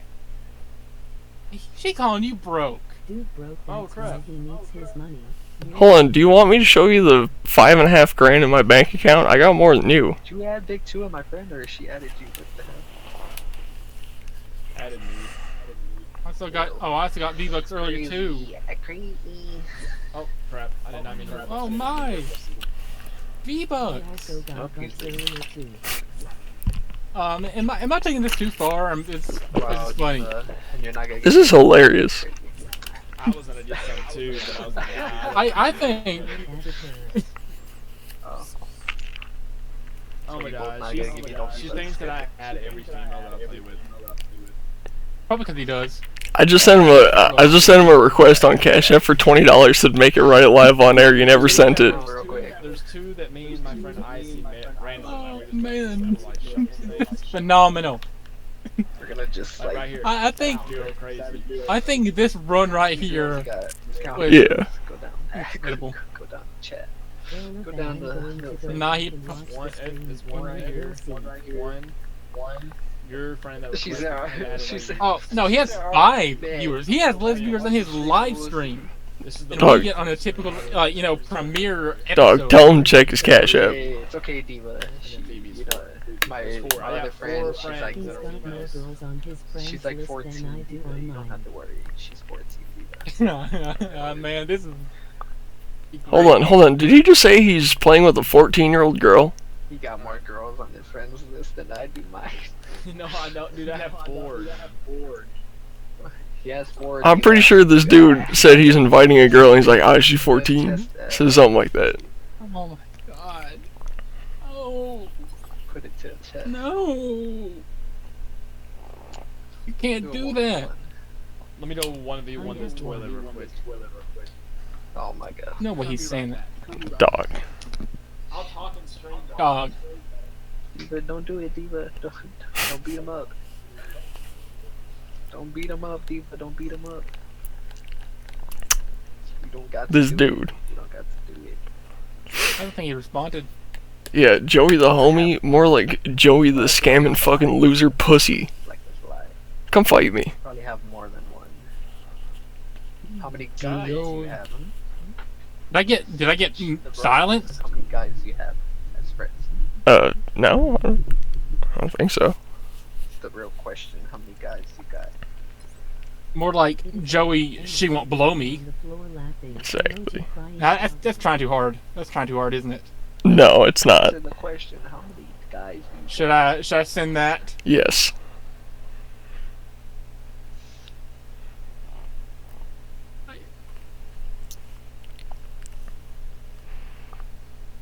I need to go here. I got more guys on mine than he does. Emoji rolling on the floor laughing. Oh. Our son Oh, she has 1,000 friends on her Epic, Thomas. Oh, we've messed with the wrong customer. Hold on. This dude just admitted to getting naked in front of his child. We can call CPS right now. Do we let CPS kick this guy's door in live on air? Dog, this is incriminating evidence right here. I'm literally recording it. He has one of your pets. CPS. Chat, is this cat or is this that? My CPS. Dog. Let me turn my brightness down a little bit. Been friends with guys, I can't with females. Like. Oh, she's one of those. Oh, she's a pick-me. Oh man. Hold on. So he only has female friends. She only has guy friends. Yeah, it's a little weird. I've been silent. Dude, no response to the Cash App yet. Back, so that means he's probably not gonna get on today. I got silence. Pretty sad. Wow. Thanks for joining the stream. Do you think you could hypothetically log in with the Unqualified Show platform? I'm not gonna risk the account. Trolling there. Stop forcing me, ass. Stop forcing me. Oh, I had to risk my personal account for our entertainment. Yeah, but you have one video on it. Yeah, but like I have a ton of playlists and stuff on here, videos and stuff. Okay, valid. The algorithm fine-tuned. Valid. You know how long it takes to build a YouTube algorithm? Honestly, in this day and age, like a week. I don't watch just shorts. I love the long form content. Yeah. Should I go to this and say this man what's his name? Joey Clapp. Let's say this man just admitted to taking his son into the bathroom and letting him play with a maxi pad. That depends if he sends this $20 or not. If he wants to send me my $20, I won't ruin his life. Are we extorting him? No. Just like if he doesn't want to be a bitch about this, then I won't be a bitch about it. Hey, bro. But if he wants to call it a night on the stream, guys. Oh yeah, I bet you are, Joey. He's calling it a night. Yeah,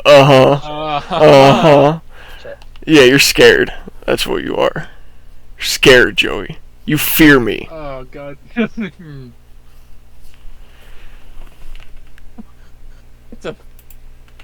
I think that segment alone is like top 5 Unqualified Show moment ever. For sure. I mean, that's gonna be a lot all time. Like we're gonna be looking at this like 6, 7, 8 years from now, being like, remember when you trolled that dude who scammed you? Here's the great thing. As long as we get more famous from this point, Joey will only have more haters in his life. Because of this episode, no one in his life will ever appreciate him ever again. He will only ever grow a base of haters. He will not have a fan base. He will only have a hater base who hates him. Eventually, it's going to get to the point where he's like a low-key famous meme among viewers of the show for just being someone to talk shit about. People are going to compare the worst people in society to Joey. Every time anyone like needs to like use a racial slur that they can't against someone, they're going to call them a Joey. Anytime someone wants to just describe how bad someone is, call him a Joey, man. That's going to be a thing in our community, and he's never going to live it down. He's going to have tens of thousands, hundreds of thousands, potentially millions of people hating on him, leaving comments on his channel for legal reasons, hopefully not doxing him or doing anything at his house. You know, that would be insane. Don't do that, guys. Please, I'm begging you. Like, actually don't go to his house. Please. We may or may not have leaked his full name, but it was, you know, it's a quite common name. It's his Cash App name, therefore it's publicly available knowledge, so it's not against sharing. Anyways, fuck that guy. Yeah. I think let's give him a day to rest on this, okay? We've got his brain tingling. He's not going to be able to let this go now. Let's let him fester on this for a day, and when he wakes up tomorrow, maybe we'll hop on like an hour call just to like mess with him some more. Like we'll if he live streams, or just the next time he live streams, we'll hop on here and mess with him some more. We'll like make some burner accounts ahead of time so he can mute us. We'll hop on another account. He mutes us. We hop on another, you know, and then we'll just we'll see if this guy changes his mind or if we just gotta decimate him. We gotta make this like low-key a running series on the channel of just shitting on Joey for like 30 minutes every episode. just whenever he's live, making like a 30-minute bit, and then over the years we'll have like longer and longer compilation videos of every time we fucked with Joey and like the progression of how us and our fans fuck with Joey.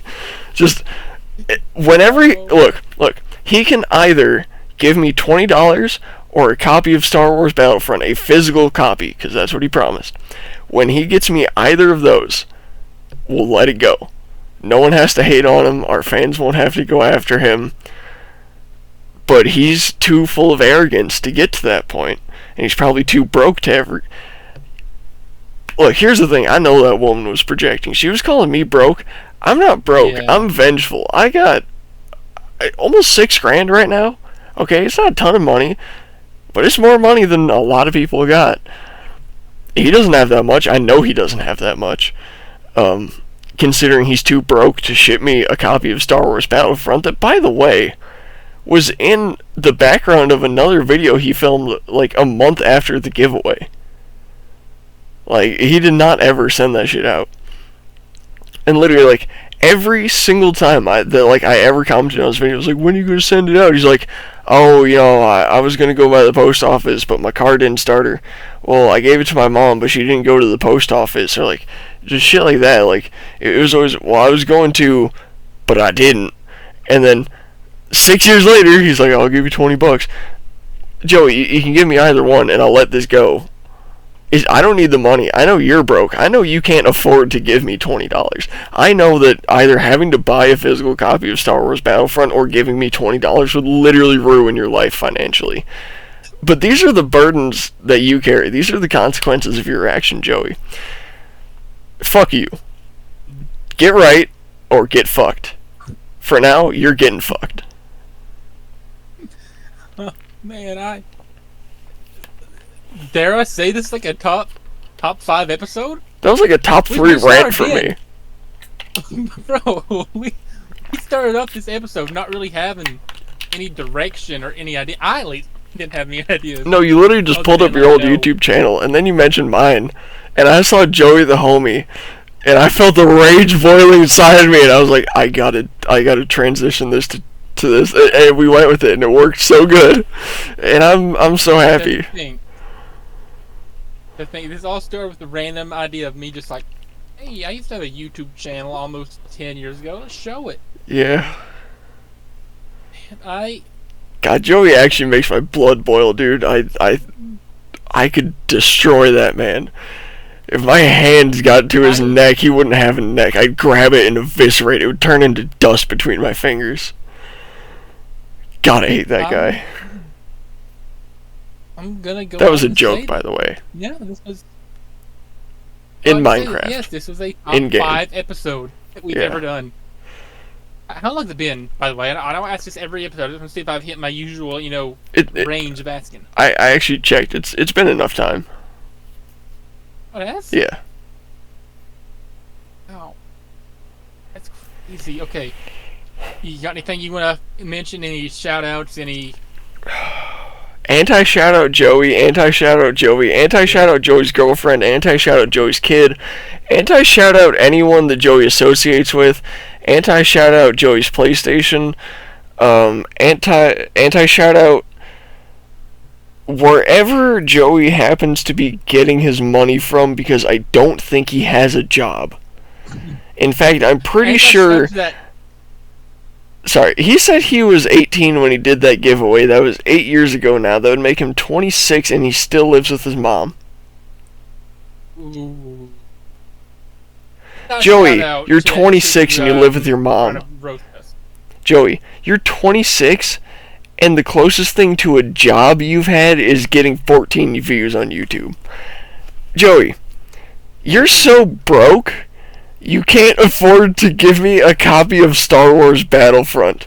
It's been 8 years and you haven't been able to save up the money to give me a copy. You broke piece of shit. God, sorry, you can end it. You can end it. Give me a second to I had to get that last bit out. Remember to use your signal. Tip your waiter unless they suck. Also remember... Stephen Hawking would have loved Shy Taylor. Yeah.